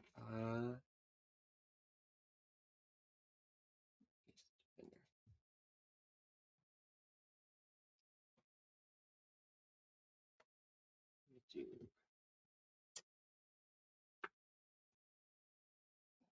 instead. Okay, so I played 1 as well. Let's go ahead and reveal. I have an ace and a 3, so a total of 4.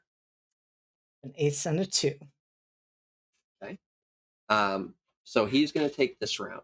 And because his point card was a club, he will do extra life point damage. So you will take 2. What cards or what happens on your turn? Not much. Evan goes into this like seemingly confident. Hmm.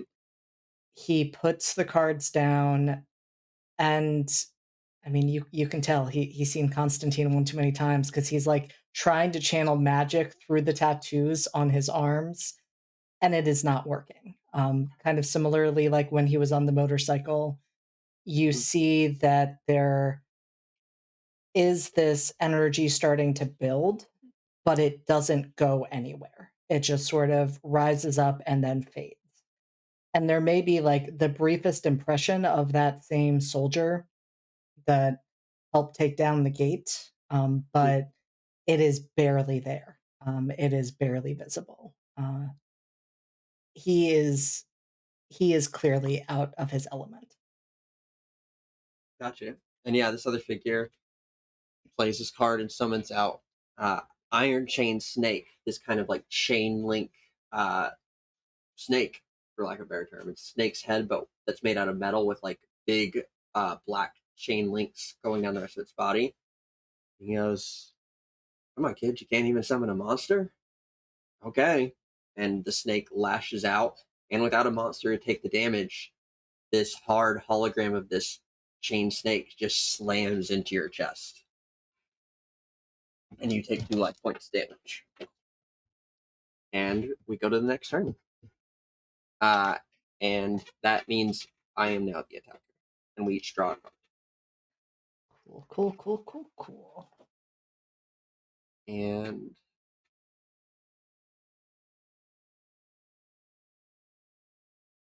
okay, I've got my face card.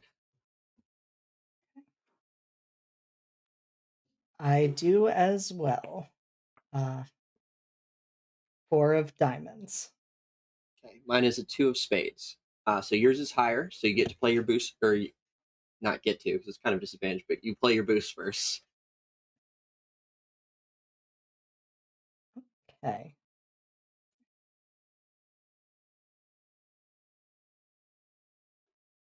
And I'm gonna play 1. we'll use at least 1. Y'all can use stratagems at any point in your duel as well, whenever they're relevant. Will 2. only needed 1. Yes. To boost or to inhibit for narrative purposes. So you played 1? Yep. And your starting face card was what? 4 of diamonds.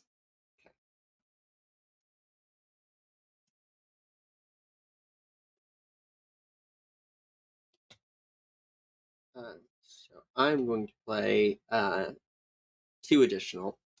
And then we reveal. Mine is in addition to the original 2, there's a 4 and a 2. So total is 8. Mine was a 4 and a 4, so total of 8. So that is a tie. you are the attacker. What was your original? I was the defender, unfortunately. Yeah. Oh yeah, that's right, because we flipped the order. So Yep. you don't win ties. Nope. So, but I don't either. So nothing happens, at least in terms of like it is a tie, so no damage on either side. What does that look like for you? So with that, I summoned the Super Soldier Shield, and I summoned the Twilight Knight. And I think with that, having just experienced this creature crashing into him, I think in this moment, Evan is able to focus enough that he pulls his emotions together enough to where he's focused on protecting himself. Sick son of Gonna kill that He dog. is trying to summon what he knows will stand between him and another You creature bad that attacks guys. him. And Gotcha. he is able to do that. You are a sick son of a So yeah, this Kill that so dog. on his end, what he summons is Sorry, so many dogs. are So getting many dogs killed just right died. now. I've been so distracted by the dogs. dying dogs. Thank you so much. yes, Baba Yaga. thank you for You couldn't have known. We usually say it up top. I think we did say it up top, but that's totally fine. I think we skipped it this time, actually. Yeah. I think it got missed. So the you summon your Twilight Knight, and he summons out Iron Chain Blaster, and he starts to unleash a barrage of it. It's literally like shooting out with this cannon at your Twilight Knight, but you're able to evoke the shield that blocks those blows, and your Twilight Knight is sweeping in to land a hit, but then he uses Chain Dispel and is able to basically disintegrate the shield, so that your Twilight Knight has to focus on dodging the shots, and so you both break away, having not inflicted any damage to each other. And we go into a new round. And so you are now the attacker, correct? Correct. And we play our face cards.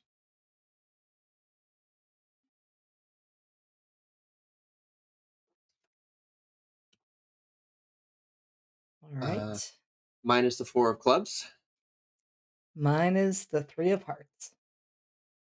Okay. And then we play our boost. Mine is higher, so I'm placing 1 additional boost. Okay. I'm just debating if I'm going to make some poor life decisions. It's fine. Okay. Yep. I put down 1 boost. Okay. We reveal. My boost was an ace, so I'm at a 5. My boost was a 3, so I'm at a 6. So you win, and you are hearts, so you do 2 life points of damage. Nice. Dropping this figure to 3. So what he summoned was so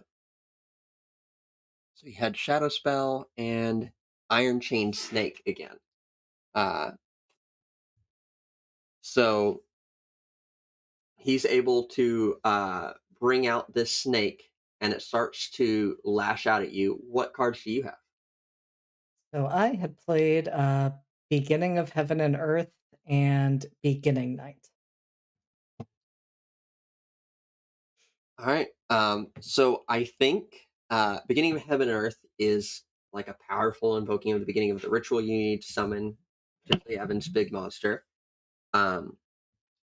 So if you're cool with me narrating it, 100%. I still do not understand Yu-Gi-Oh cards. I am trying my best. So I mean, based on the description and actual card effects, no one's gonna feel like I do either. But beginning, so you play that card, and this like as you summon this big glowing gate starts to kind of appear behind you, shining out light over the battlefield. And as your beginning night appears, and it looks like it might even be an even match with this this chain snake that's lashing out.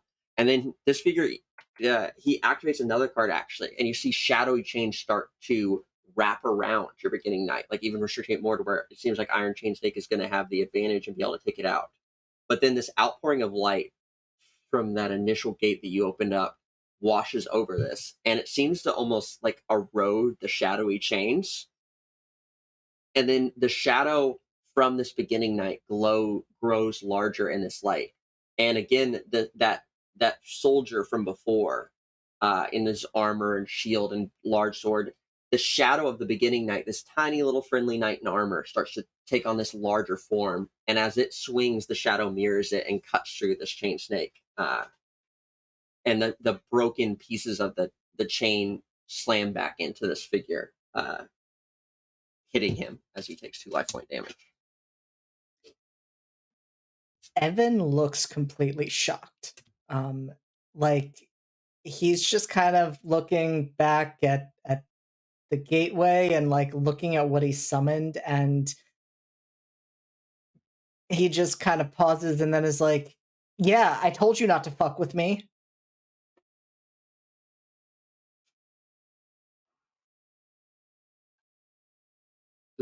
He kind of just shakes his head, like it's kind of grunting from this impact. Like, all right, you fooled me, kid. That was pretty good, but let's see if you can keep it up. And we draw.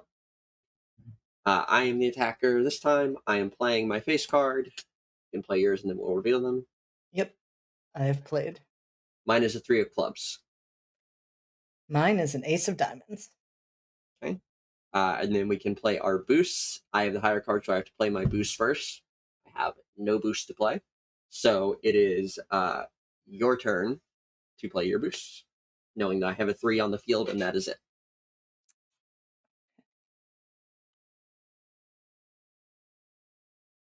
Can I spend a token?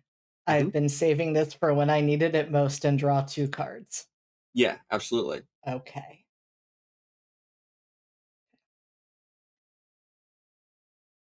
So you activate your conveniently plot relevant Pot of Greed Yes. to draw 2 additional cards.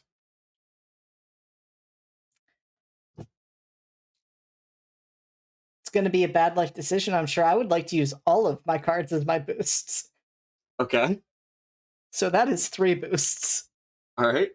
My total's 3. What is your total? My total is, I'm trying to do math in my head, 6. Okay. Well, you definitely win. What suit was your face again? Diamond. Okay, so you're gonna get to draw next round, and you do 1 life point of damage.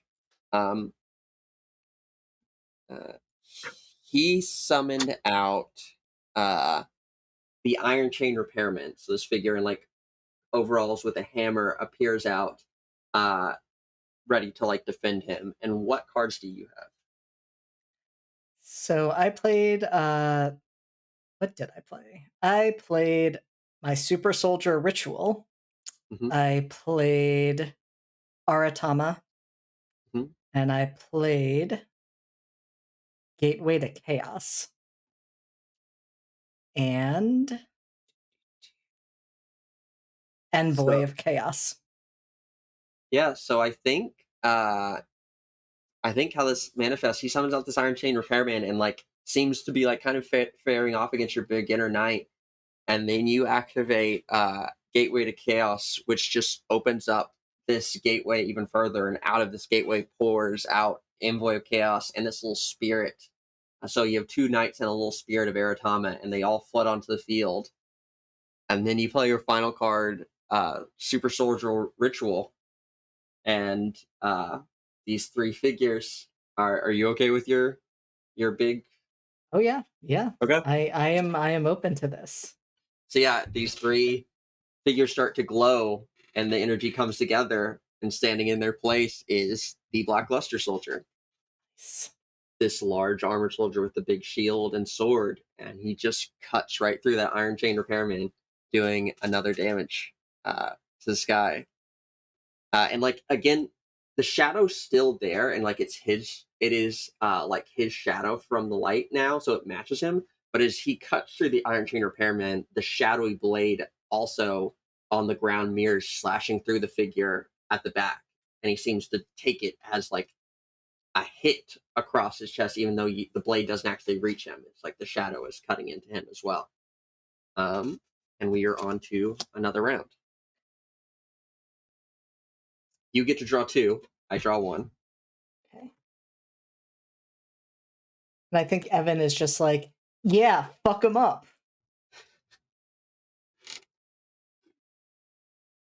Yeah, fuck up that cop. I hate cops and I hate authority. Blackluster soldier said ACAP. Damn, that's another shirt. Yeah, it is. All right. And you are the attacker again. I play out my face card. It is a 5 of spades. Cool. Mine is a 3 of hearts.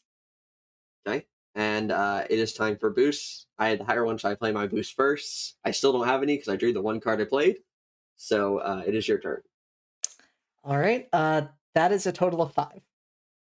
So, but you are the attacker, I believe, this round. Yes, I am. Which means that hearts wins ties and does the additional 2 damage you need to win this match. So what card did you add?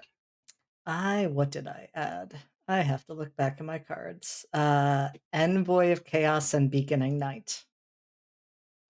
So then I think how that manifests is specifically those figures have the ability when they're sacrificing the ritual to empower the Blackluster soldier.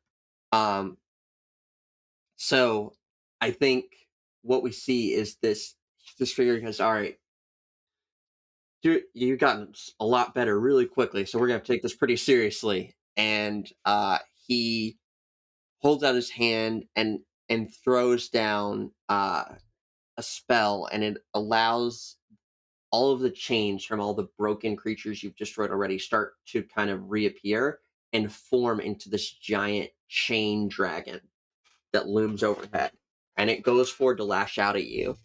And then Blackluster Soldier starts to glow. And you see the kind of like shadowy images of the Envoy of Chaos and the Beginning Knight, which had been kind of sacrificed into the ritual, start to cause the loom over the Blackluster Soldier, and it starts to glow with energy as well. And with a first swing, he's able to just destroy as this dragon shatters and drops the chain links again. And then he turns around and swings his second strike, and that blade cuts into this figure who is, as the both blade and shadow hit him, flies against the wall near to the entrance of the gate where he had walked in to face you all, and slides down to the ground, unmoving. As you Can we say it happened at the same time? So we have this juxtaposition of like Shining Fire Warrior Knight and like Blackluster Knight just delivering final strikes at the same time? Yes, absolutely. I love it. Love that. Yeah, as the 2 knights just cut these 2 foes down in shadow and flame, and you both win. And at the same moment, I assume Gideon and Timmy are going straight into the warehouse. Yeah.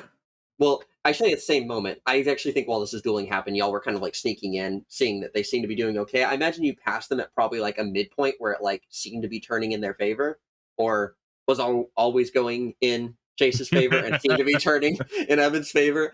And you have an interesting moment actually, Gideon, of recognizing the knight that Evan has summoned looks vaguely familiar. Like it looks different. The armor's shaded and colored a little different, but the outline is a similar thing that you've seen Spencer summon before in the past. But also, again, looking slightly different in how it's manifested, and it's like armor color and stuff like that. And as you both kind of sneak around and continue, and you walk into the door into this warehouse, there is finally a stop to the chanting as you both come in through the door. And the two figures that remain standing out where you can see them, and then again you see the image of like a figure in the shadows. Now that you're inside, energy wise, you feel and you even see the faintest traces of like these faint pinkish lines running from the two figures up front back through the air towards towards the figure in the back, almost like strings. And the two figures that were standing up front turn as you both walk in and reach up and pull off the cloaks they're wearing. And before those cloaks even drop, you, Gideon, know one of them is Spencer.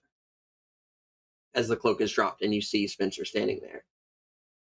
Timmy, you see the other one, and they pull off this cloak, and you don't recognize them.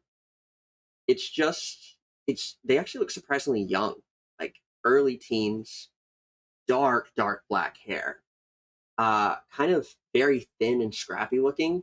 But the most telling thing about them is that their eyes are very red, almost a glowing red. And while you don't recognize them, the spirit inside you has this like weird feeling of like recognition of this figure or something about this figure. And you feel your spirit. I don't, if you want to tell us how this maybe manifests in your head or to you, but this figure feels immediately a connection with whoever this person is or something about them. What's going on in there?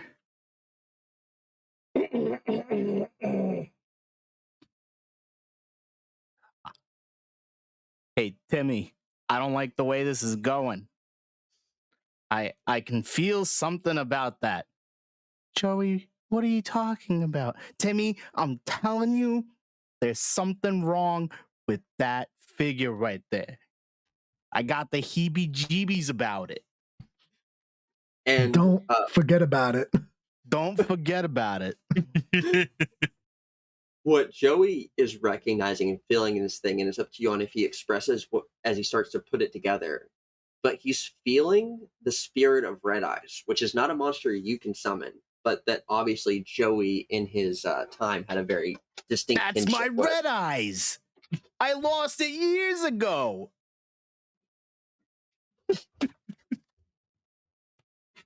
What is it doing over here?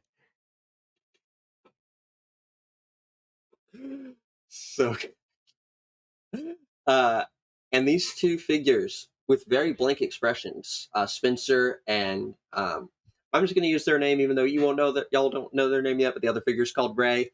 Spencer and Ray raise their dual discs with blank expressions and start to pull out their cards facing you both. Yeah. All right, Timmy. You take that one. I'll deal with Spencer. All right. Good luck. Stay safe. Stay frosty. And let's duel. Give me a second as I put together both of their decks real quick. Let me rearrange these. I feel like as Gideon starts making his way towards Spencer to get close enough for the duel, there is maybe not fully manifesting visually, but at least in his peripheral vision, he can see Jane, Lightsworn Paladin, sort of walking beside him and trying to offer words of encouragement and sympathy, and he is just completely tuning it out. He just like unhooks the dual disc from his belt and very reluctantly, actually no, not reluctantly, there was a very pointed sharpness to his actions as he sort of shoves it onto his arm. Perfect. And how is Timmy handling this? Timmy's fumbling around a little bit. Yeah. Come on, hurry up. Put that dual disc on. Let's get it going.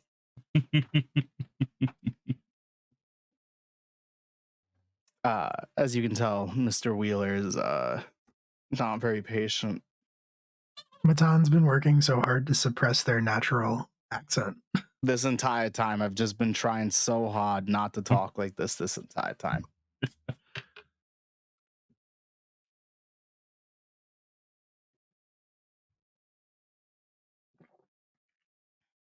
Having my last few cards here. We'll be good. And I have to pretend like I know what I'm doing. You got this. You'll be fine. We all did. Yeah. The trick is to make a character that actually doesn't know what they're doing. You know, that's a good trick. Yep. Not everyone can be Chase. That's true. I do like the way that battle worked out, because the wild card is literally like, you probably don't know what you're doing, but every so often you surprise people. And like, Chase doesn't know shit about duel monsters. It says so on his character sheet, but he did not take a single point of damage. Perfect. Not a single one. Nope. So perfect.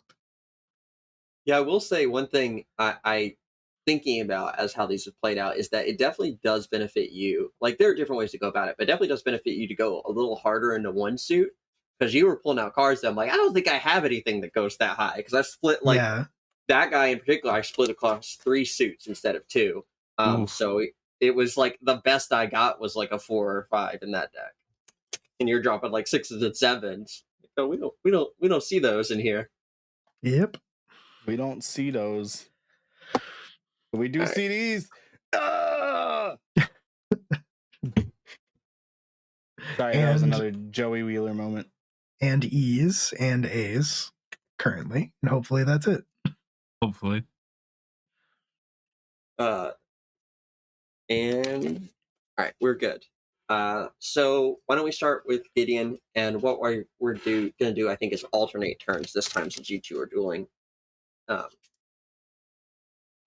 Kind of the same people at the same time. Let's do it. We have a general better hang on the system now. All right. So draw 4. And then we'll each draw 1 additional. And again, I think I'll let you go first, so you're the attacker this round. Okay. Then I am going to play this. Okay, I'm good. My face is an ace of clubs. My face is an ace of hearts. Okay. That is a tie. You're the attacker, so you place your boost first. I'm going to play 1 boost. I will also play 1 boost. So let's go ahead and reveal. Sure. Mine is an ace and a 7, so it is a total of 8. Mine is an ace and a 5 for a total of 6. Okay, so starts out with the advantage to him, and they are clubs, and he is defending, so that is going to be 2 life points of damage. That's gonna hurt. So for Me down to 2. what? Oh yeah, I forgot you started at 4. What are you? What are you summoning? That he's able to overcome? So I was summoning Lumina, Lightsworn Summoner. Okay. So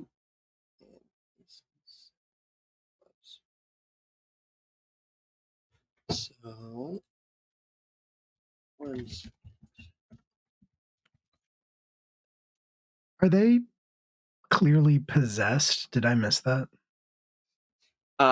yeah, so they Okay. have blank expressions, and there are these like pinkish purple strings that are hard to see running from them towards the shadowy figure in the back. Got it. Okay, cool.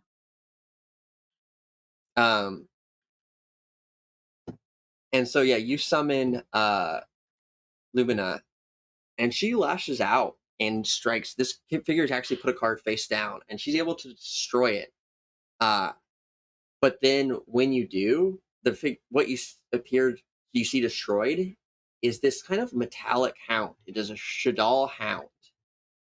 And as it's destroyed, its effect activates, and she is switched to defense. And at that point, Spencer summons out Mirage Dragon, which lashes out and destroys Lumina. And somehow, despite being in defense, the damage pierces through, and you take damage from her destruction. Gideon just kind of like throws his arm up as he's thrown backwards a bit, as the little just like fragments of light pelt at him. And you've seen Spencer duel before. Mirage Dragon is familiar. Never seen him use a Shadal card. And for those less familiar with Yu-Gi-Oh, Shadals all have the pinkish purple strings coming off of them, and they are puppet-like cards, puppet versions of other prominent monsters in Yu-Gi-Oh. Winda, baby. Mm-hmm.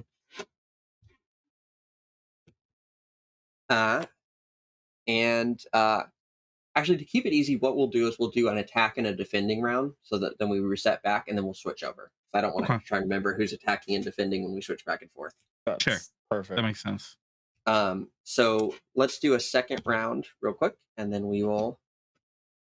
So each draw one card.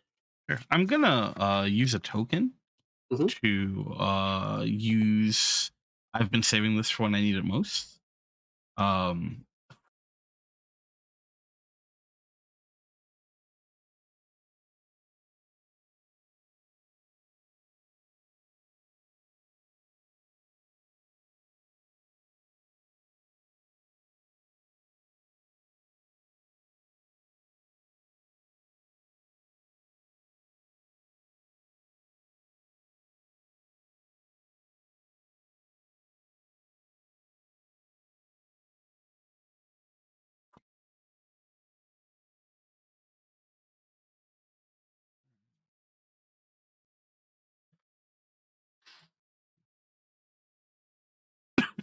Sorry.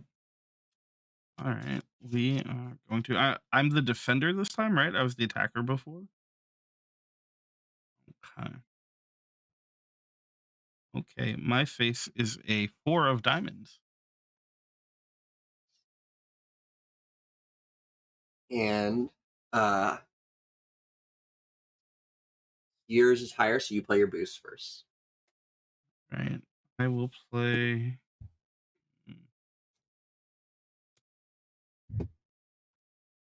2 boosts.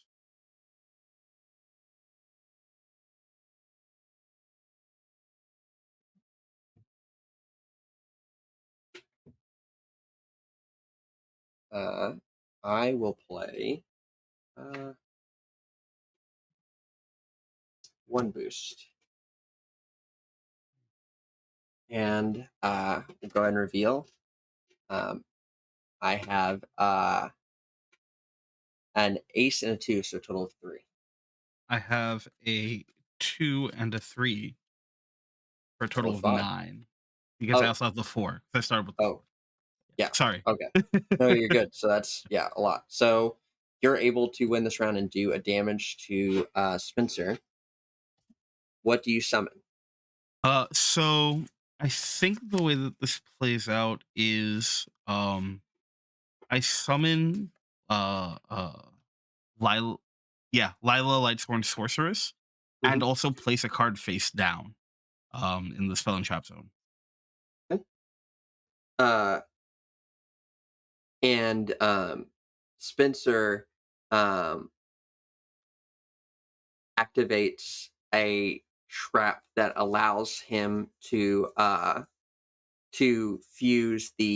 banish the Shadal Hound in his graveyard with infuse it with the Mirage Dragon on the field, summoning El Shadal Construct, this large kind of doll-like figure with strings running off of it. So in theory, yeah. Since I won and my face card was the 4 of diamonds, which I have as Solemn Judgment, would I be able to respond to the activation of his trap when he tries to fuse them Yeah, and I think use that makes perfect solemn sense. judgment Yeah. to prevent it?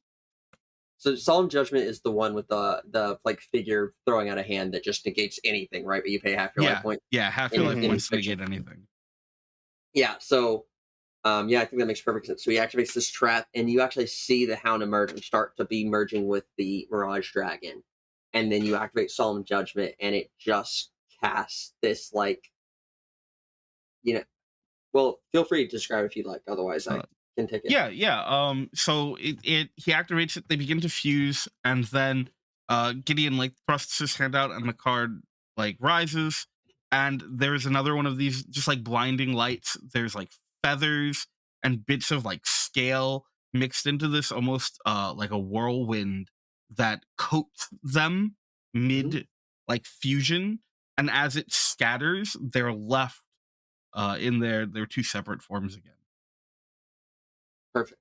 And that the Hound was being done from the graveyard, so it just dissipates, and there's just a Mirage Dragon standing there, which you're then you summoned which one, Jaina? Lyra. Lyra. Lila. I keep doing that for other reasons. How does Lila. Lila destroy the Mirage Dragon? So I also used another boost was the Raikou. So I Mhm. think what happens is um the Lila engages it. The dragon like bears down on Lila and is starting to get the upper hand as the like feathers and scales are dissipating off to the sides. And Raikou kind of like lunges in from like out of nowhere and like but its teeth clamp down on the dragon. And it's just enough of a distraction for Lila to like thrust out her staff and just eradicate it in this blinding white light that also takes Raikou off the board. Perfect. And that damages Puppet Spencer. It's a And diamond, so I get to draw an extra card, right? yeah, go ahead and draw that card. Like, go ahead and draw your 2 cards, and then we're going to cut over to Timmy. Hello. Sorry, that's not Timmy's voice. That's me. That's Joey. Yeah. That's Timmy and Joey Hello. fusing. That's Yeah. what it is. Yeah. When So, Joey possesses Timmy. Draw That's my 4. sister you're talking about. Draw 4 plus 1 additional, so really a total of 5, and you can go first with your face card. Oakley Dokley.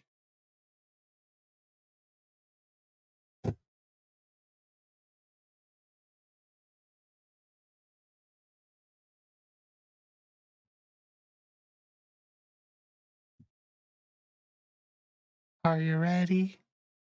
Yep, go ahead. What I've got an ace of clubs. got an ace of hearts? Oh. You I go get first. to boost first, right? Yep. Okie dokie. Okay. How many did you play? I boosted with 1 with a 4 of diamonds.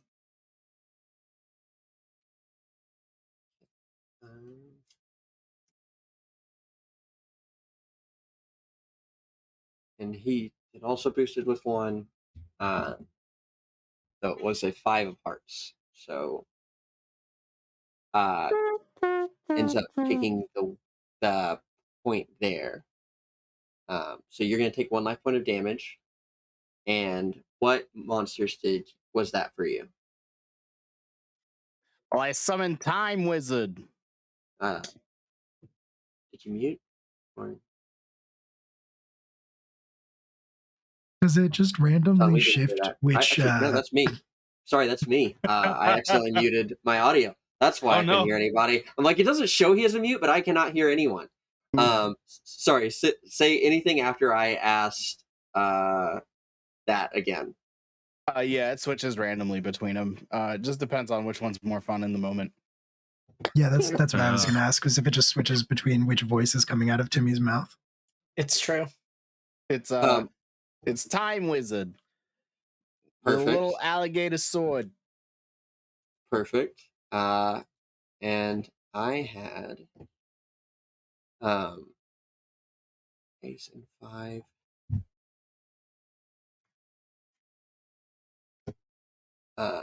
So this figure summons out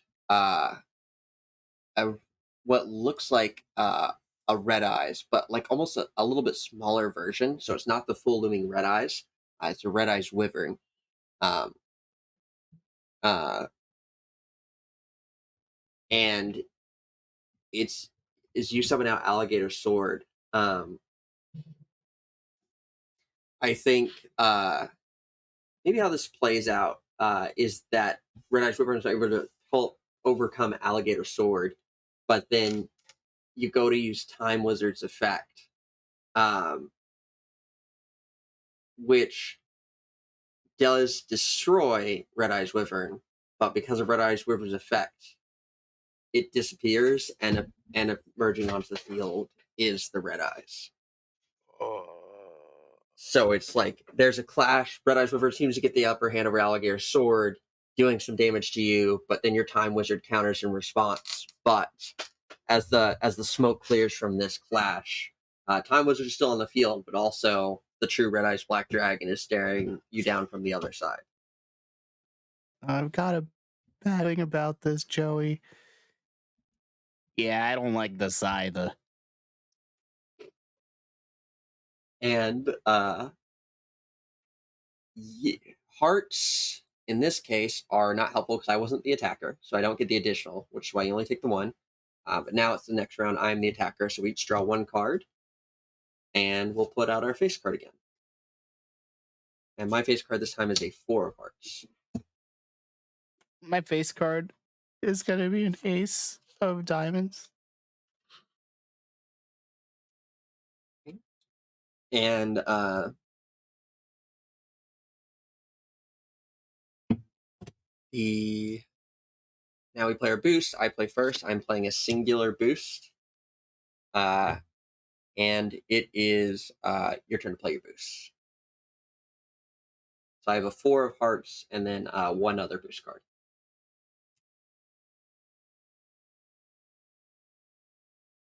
I play no boost. Okay. Well, my boost was a 9, so that is a 13.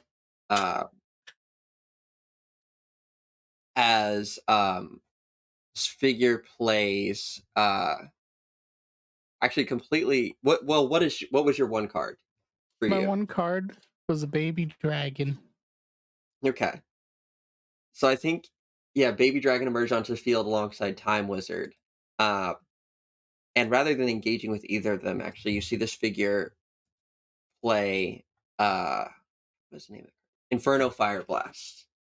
And the Red Eyes seems to like look up past the two baby dragon Time Wizard you have on the field and instead releases this torrent of flame that slams into Timmy directly. Red Eyes, what are you doing?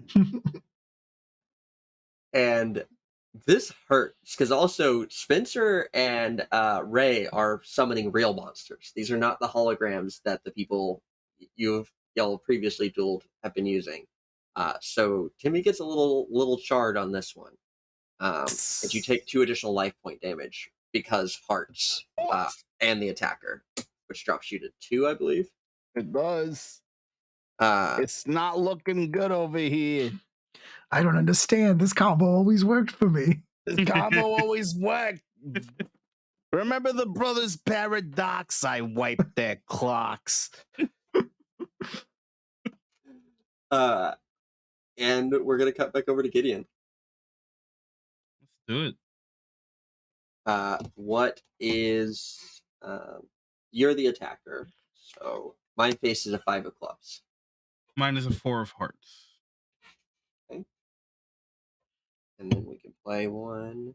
We can play our boosts. Mine is higher, so I'm playing 1 boost. And then you can play as many as you play. You had a 5 of clubs, right? Yes. I'm gonna play 2 boosts. Okay. Let's go ahead and reveal. My boost was an 8 of clubs, so that is a 13. That is definitely more than my 9. Because I played a 3 and a 2 on top of my 4. Um, so that is, what cards did you have? That is Wolf, Lightsworn Beast, uh, Jane, Lightsworn Paladin, and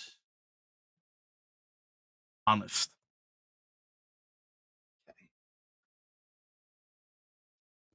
Um, so this was a defending advantage, and looking at those, it is particularly they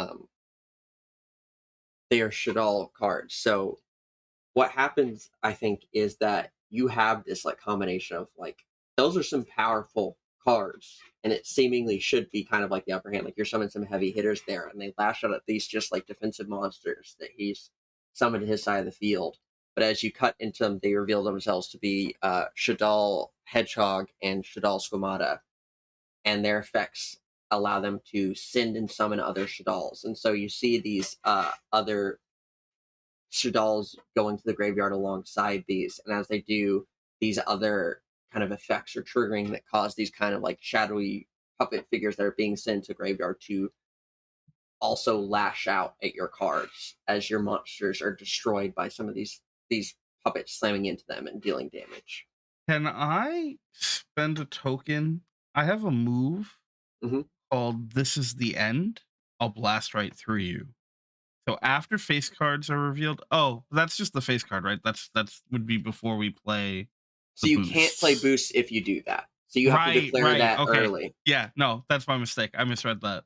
No worries. No, but for the record, that is a good thing to pocket as things are getting a little tight. Like I was going to suggest that you might look at like something like that, or the other one you have, because remember that jokers are an insta win, right? And I believe you have one that does allow you to gain a joker. So I do. Both of your battles are going tougher. If you have anything in your rewarding moves and you have some tokens, it might be worth taking a look. Yeah. Remember that if y'all amazing people in the chat donate, we get more tokens to do cool stuff with. You could potentially save our lives. That is true.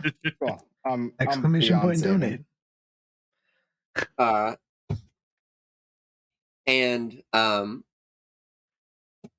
And so that is that's the resolution of that one. So you do take well, you're at 2, aren't you? I am. And that was a club's defensive victory. Oh, yeah. So yeah, I think what happens here is you've dueled Spencer plenty of times. So like you have this like kind of confidence about how this battle's going on, but he's never used these Shadal cards before. And he's not really been this defensive of a duelist, like these kind of tricky trap monsters that are activating as you destroy them. And it like just keeps catching you off guard, and you get overwhelmed and kind of get knocked back and like kind of shocked by what is happening here. And it seems to kind of get away from you for a bit. And we will come back to what happens from there in a second. We're going to cut over to Timmy, though. Timmy, let's do the next round there. So each draw a card. And how many life points do you have left? I have 2 life points left. Got it. Okay. And you are the attacker this round. Voice. I am the attacker this round. Go ahead and play out your face card. Before I do that, can I declare a thing? Yeah, absolutely. I'd love to use Pot of Greed and draw 2 cards from my deck. Okay, suspend a token. I suspended a token. All right. Here goes nothing.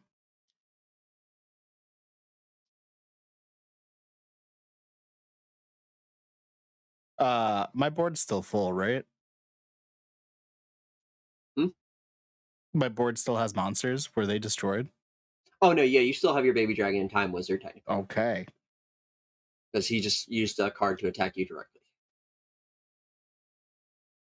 How many face cards can I play? Just one? You play one face and then as many boosts as you'd like afterwards. Alrighty. Played my face card. Is gonna be 3 clubs. Okay. His is a 6 of hearts, so I have to play my boost first. I am playing 1 boost.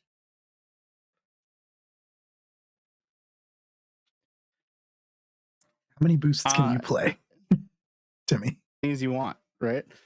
Yeah, No, I mean, Yeah, how but many do you have? Do they have to be in sequential order? No, not at all. No, You can just great. play any cards.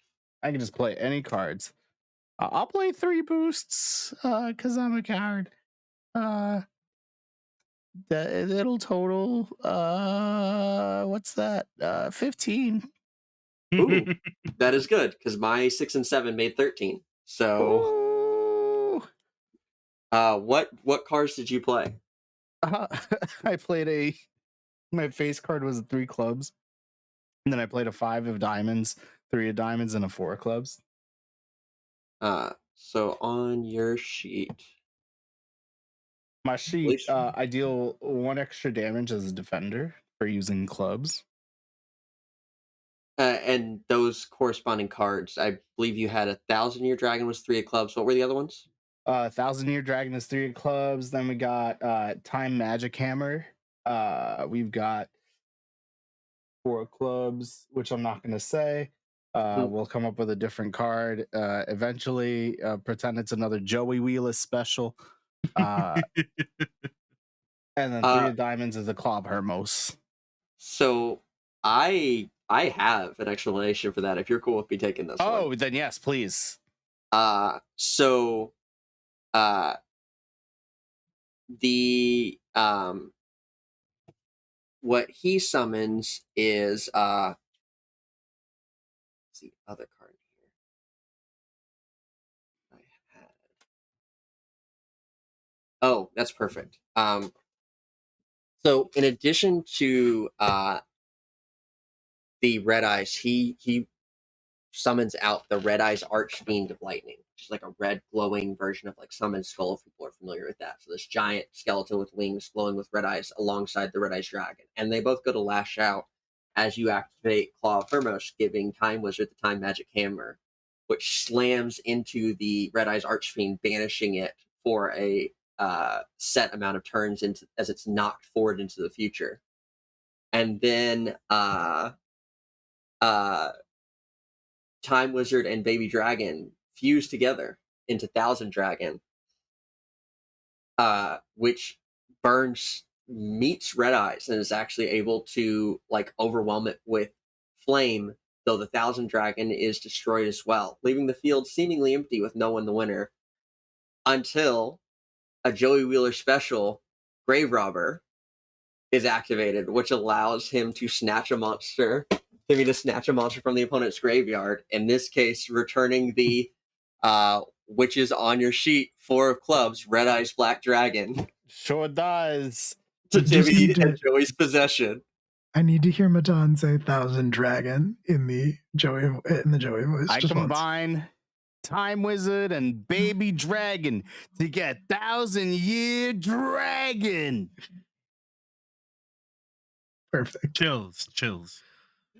And yeah, how about Grave Robber steals Red Eyes, summoning Red Eyes back onto the field and able to attack Ray on behalf of Timmy and Joey. Yug would be so proud. And Ray takes 2 damage as they are burned by the same flame. Wait, was I the attacker? If so, you don't take 2 damage. You only take 1. Were you? I thought you said you were the defender. You had the thing that boosted the defender. Round, right? Oh, yeah, I see what you mean, because you were the attacker and your thing boosted the defender. Okay, so it's just the 1. But they still take 1 damage. First card. But that is 1 damage. They're dropped to 4. And now you are the defender as we go into second round here. And we each draw a card and play out our face card. How many tokens can I use per turn? As many as you want that you have. Oh, I will go ahead and pot of greed, taking 2 cards from my deck and putting them in my hand. Okay.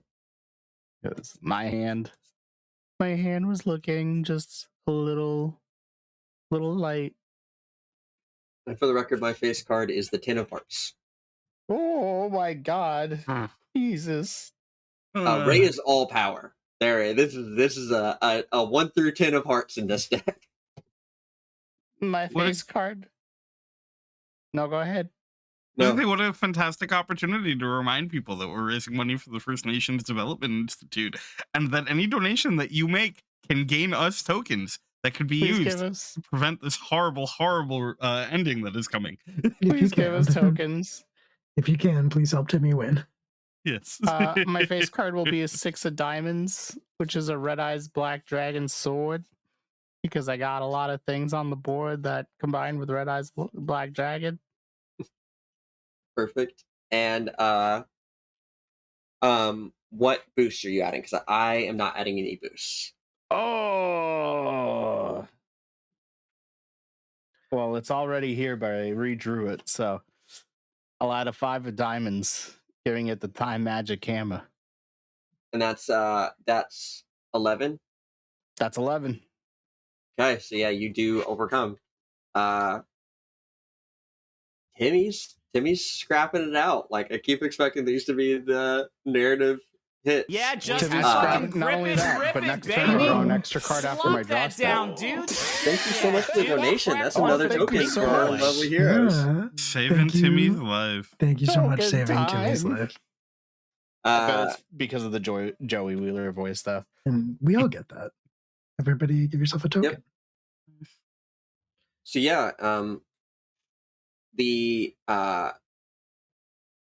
red eyes. So Ray is able to summon out the. Actually, we'll say it's one turn. So the Archfiend returns and is going to lash out at your red eyes. How does red eyes manifest these weapons? Do you have any ideas for that? He holds one in his mouth and then 2 in his hand. Yeah, I feel like throwing them up would be a good idea. Just like a little, like a sword swallowing trick. Oh, that's fun. Okay, yeah, I love the idea that red eyes just like reels back and spits out, and a red eye sword comes flying out at a hammer that just slams into this thing. Exactly. Love it. And yeah, that's going to be an additional damage to Ray. What was your face card suit? It was diamonds, so I get to draw an extra next turn. Nice. And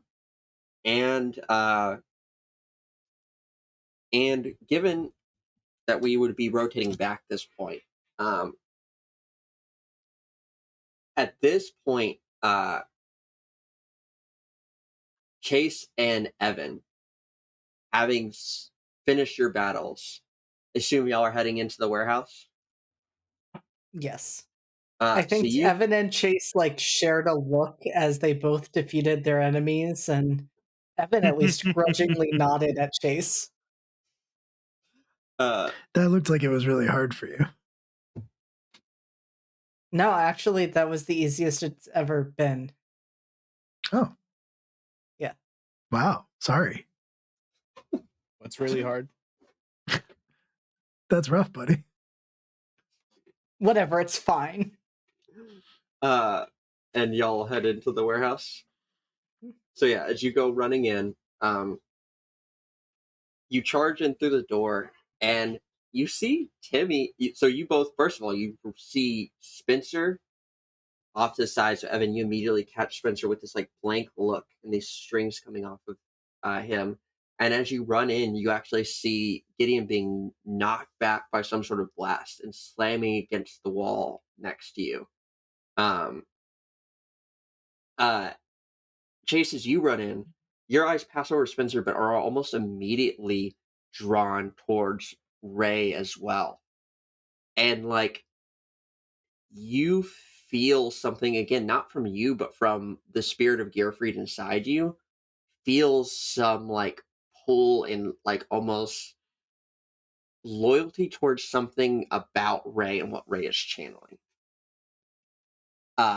And flavor wise, that is based off the Gearfried the Red Eyes Iron Knight card. So in Ray's presence, I imagine Gearfried would summon manifest a little bit differently. Yeah, that makes sense. But yeah, you feel this pulled Ray, and you see Timmy standing there. Timmy looks a little bit worse for Rare. There's certainly some burns and some chars, but actually Timmy seems to be standing and holding his own a little bit. Does Timmy, because of Joey's influence, have a little bit of a scrappy stance in this duel, or just kind of like heaved over a little bit, you know? I could just imagine this mix of like someone with like the severe nervous system anxiousness of Timmy, but like in the posture of like a scrappy Joey Wheeler, and like how that manifests in this like hybrid stance of the two. Isn't it wonderful? Chase will call out as they run it and just be like, Timmy, you can do this. Just remember what you always say. Believe in the Carhartt or whatever. I love those hats, but what does that have to do with this? I don't know. You say it all the time. And Evan, how are you reacting to all this? What are you doing? I think like Evan is running in there with just this incredible boost of confidence because he's just done something he's never been able to do, and honestly was at the point he didn't think he could do. And he like comes running in ready to duel the next person he encounters. And of course, that's his brother. And so I think he freezes and clearly does not know what to do. And I think all he can do is stare at Spencer and just say Spencer's name. And Spencer's face like turns to look at you, but his eyes are just completely blank.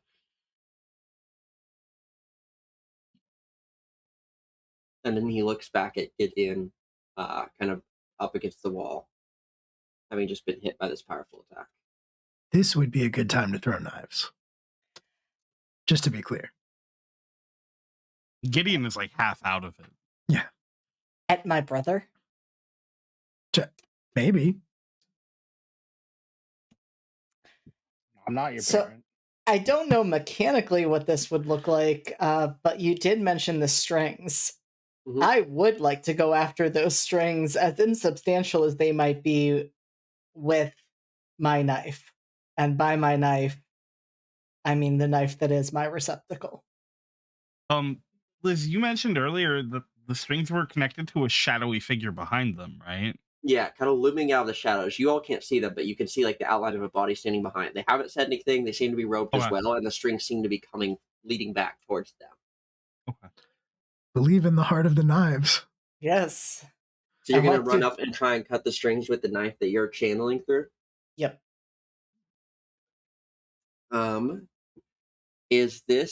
Are you using potentially a rewarding move for this? Or a complicating move?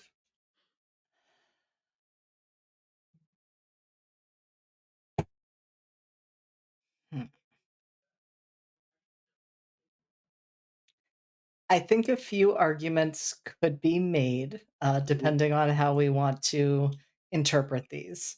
Mm-hmm. I think in some ways, I'm ignoring another's pain by just kind of leaving Gideon there. Mm-hmm. I think an argument could also be made.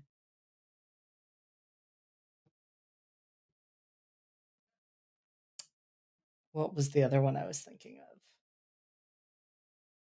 I think in some ways this could fit in, achieve a shared goal, since our goal is to get Spencer back, and we are all in line with that.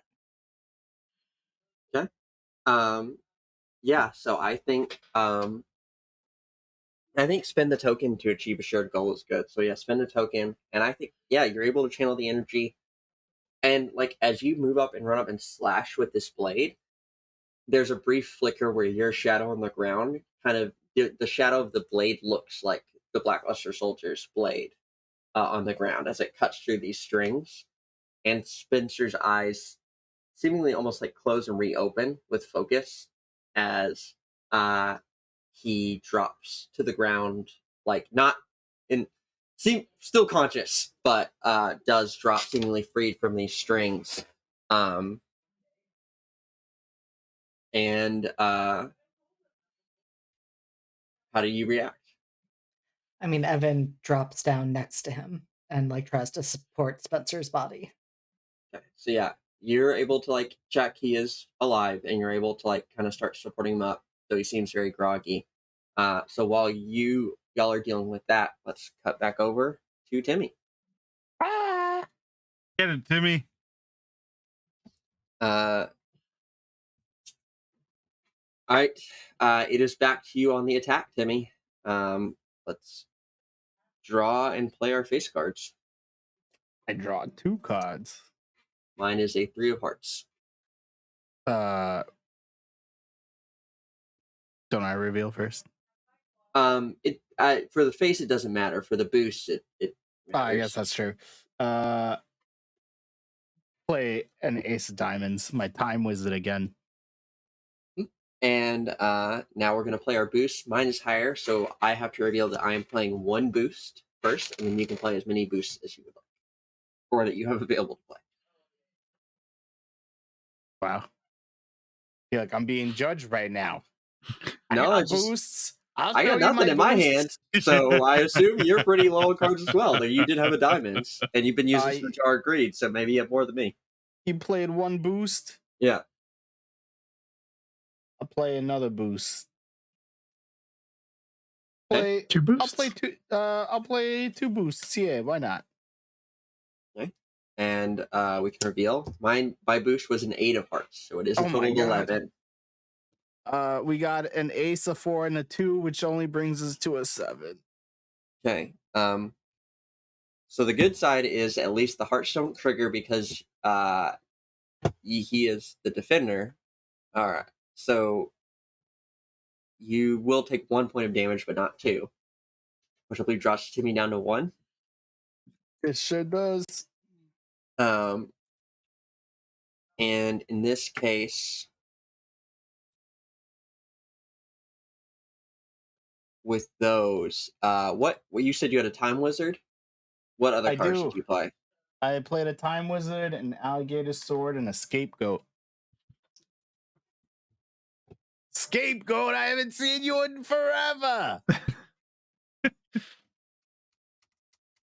Oh, come here, little guys. So what happens? Ray summons out the black stone of legend. So this like glowing red stone, and then right as you're like, okay, well that's not anything, whatever, and go to attack it, the stone cracks, and emerging from it appears a red eyes, and then they activate another card, metal morph, and the red eyes coats itself in a metallic sheen, becoming the red eyes darkness metal dragon, and it is able to just destroy everything on your field that is coming at it, dealing 1 damage to you. And it now Ray is the attacker, and we both draw 1 more card.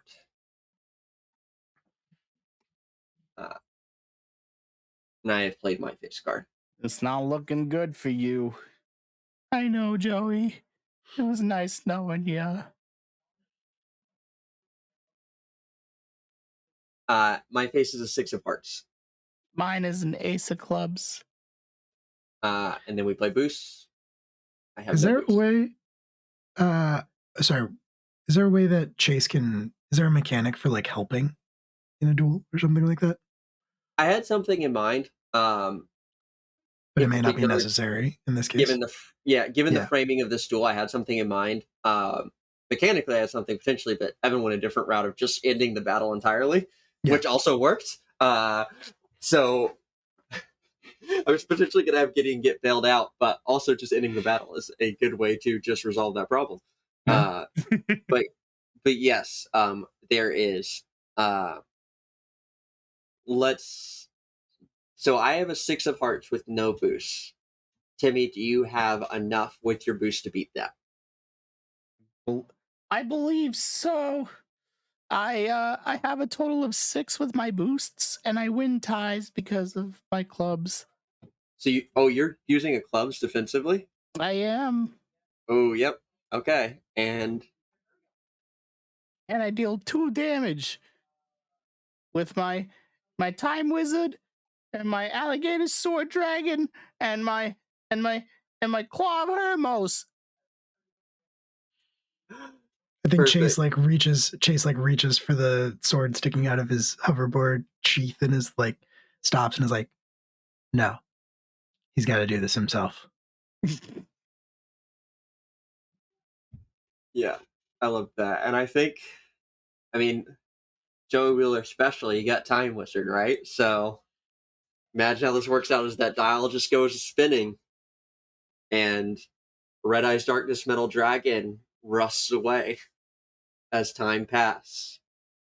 And Alligator Sword, with a Claw of Hermos aided, probably Red Eye's Dragon Sword, cuts into Ray, and you are both at 1 life point each. And we're gonna just go ahead and do that final round, I think. Yeah, we are. And let's see where it goes from there. Each draw 1 more card. I'm also going to use a pot of greed.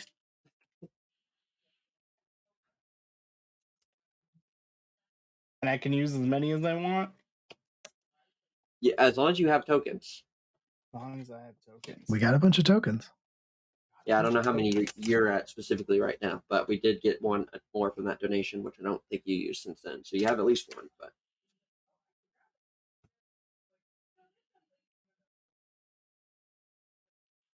Right? Oh boy. How many cards you got in hand? 1. That's what I thought. All I'm right. just gonna go ahead and put my cards on the table. I have played my face, and it is the 6 gang, because I had to reshuffle my entire deck and draw. Mine is the Ace of Diamonds. And then But I you will can boost it twice to 7 and to 8 total. Which All right, how do you means finish off Ray? my Ace of Diamonds is Baby Dragon. Baby Dragon, come on out with Red Eye's Black Dragon, and come on out with 1,000-Year Dragon, huh? So Time Wizard starts doing his thing, but he turns around and looks at Timmy. Time Wizard, time attack. And you see his spinning thing. It lands on Kill. And then Baby Dragon Time turns Wizard. into 1,000-Year Dragon. Red Eye's Black Dragon becomes Legendary Red Eye's Black Dragon, or whatever. We're making cards up now. Oh, yeah. And then we blast them. There's a dial and it lands on Kill, and Time Wizard just pulls out a gun. And I've got a gun. Well, unless we're the 4 kids dub, and then he just points his finger at them. Correct. Yeah. I love when For he the does record, that. and I wish I knew the Creators Day, but people, I can have it by next episode if people are interested. There's a TikTok person who does exclusively Yu-Gi-Oh based skits, and the heart of the cards is always represented by Yu-Gi pulling out a gun, and it's incredible. So, I just like the idea. I want there to be a card like there's Time Wizard, and then there's a card that's Time Wizard with gun.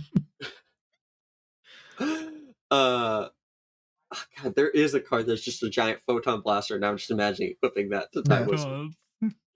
But yeah, Time Wizard, Red Eyes and 1,000 Dragon, yeah, just unleashed. And Ray is knocked back, overwhelmed by this damage, and falls unconscious. And you actually see as they pass out, the strings kind of dissipate.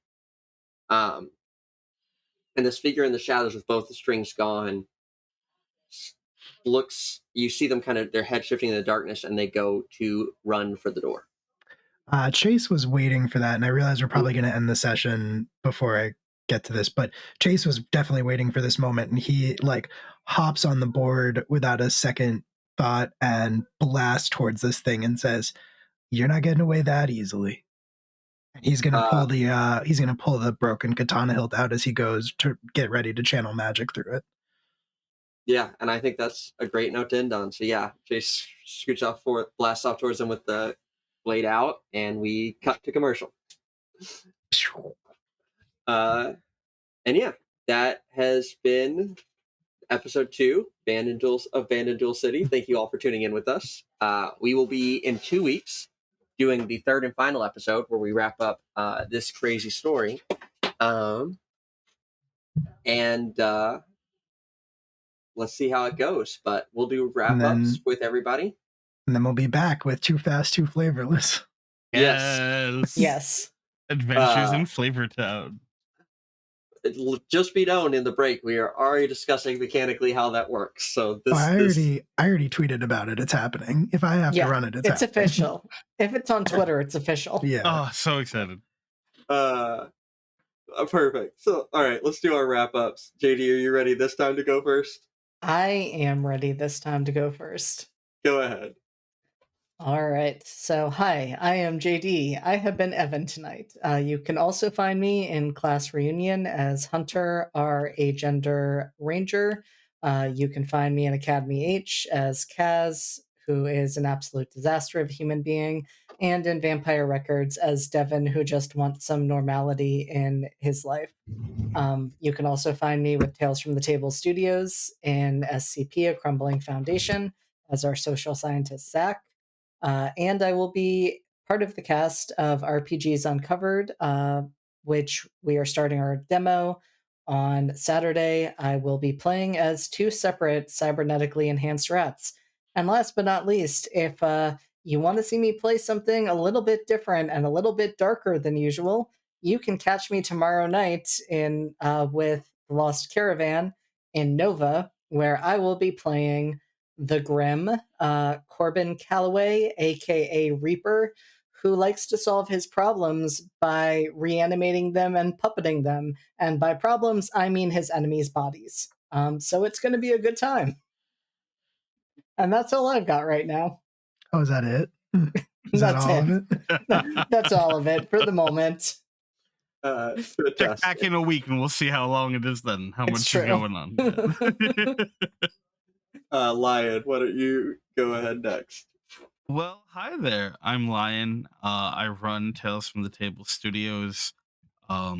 We have a bunch of actual plays that we're doing, and I'm not going to go through all of them because I'll be here all night, but you'll be able to catch us on Friday with a new episode of Life on the Periphery, an Expanse themed actual play that just started 2 weeks ago and runs every other week, and it has been interesting to start off with, and we'll see where it goes and see if this ship can hold together long enough for anything to actually get done.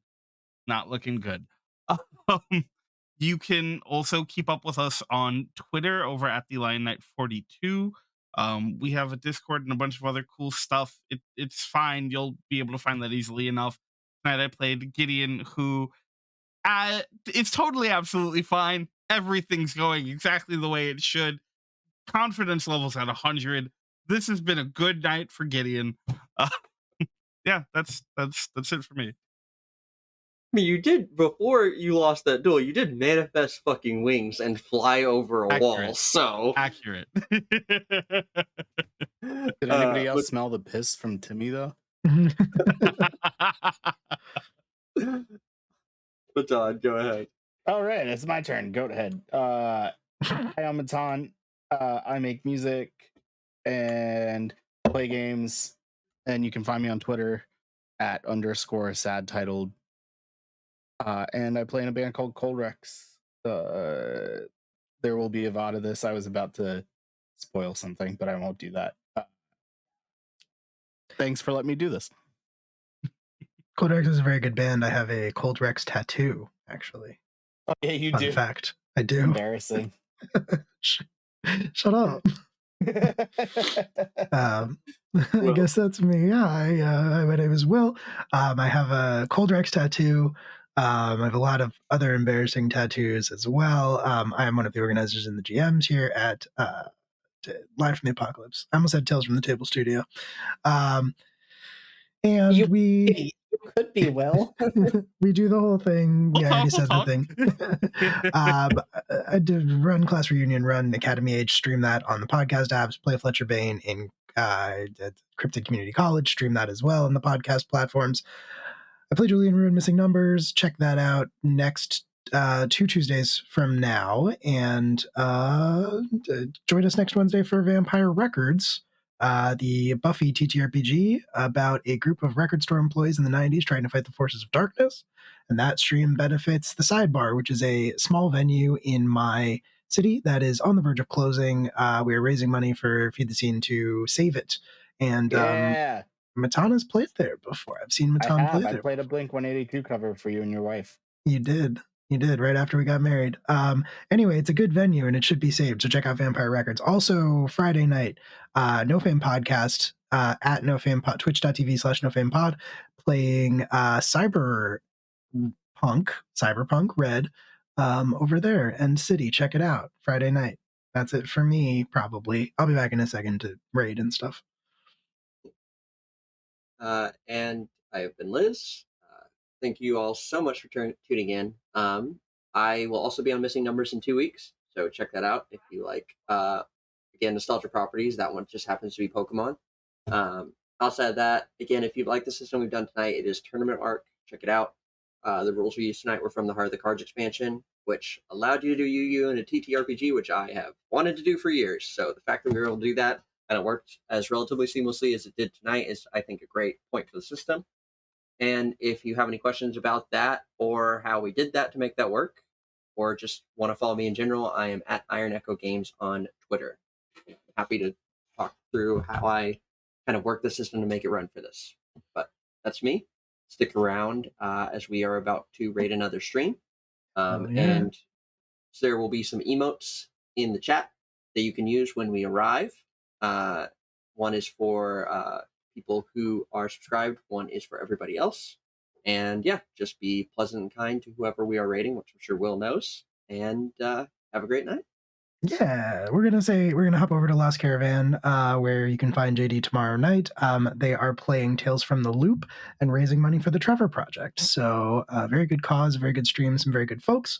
So, I'll hop over there, say hi. We're gonna disappear for a second. Don't go away, and we will see you next time. Say goodnight, everybody. Good night, Night, everybody. Night, everybody.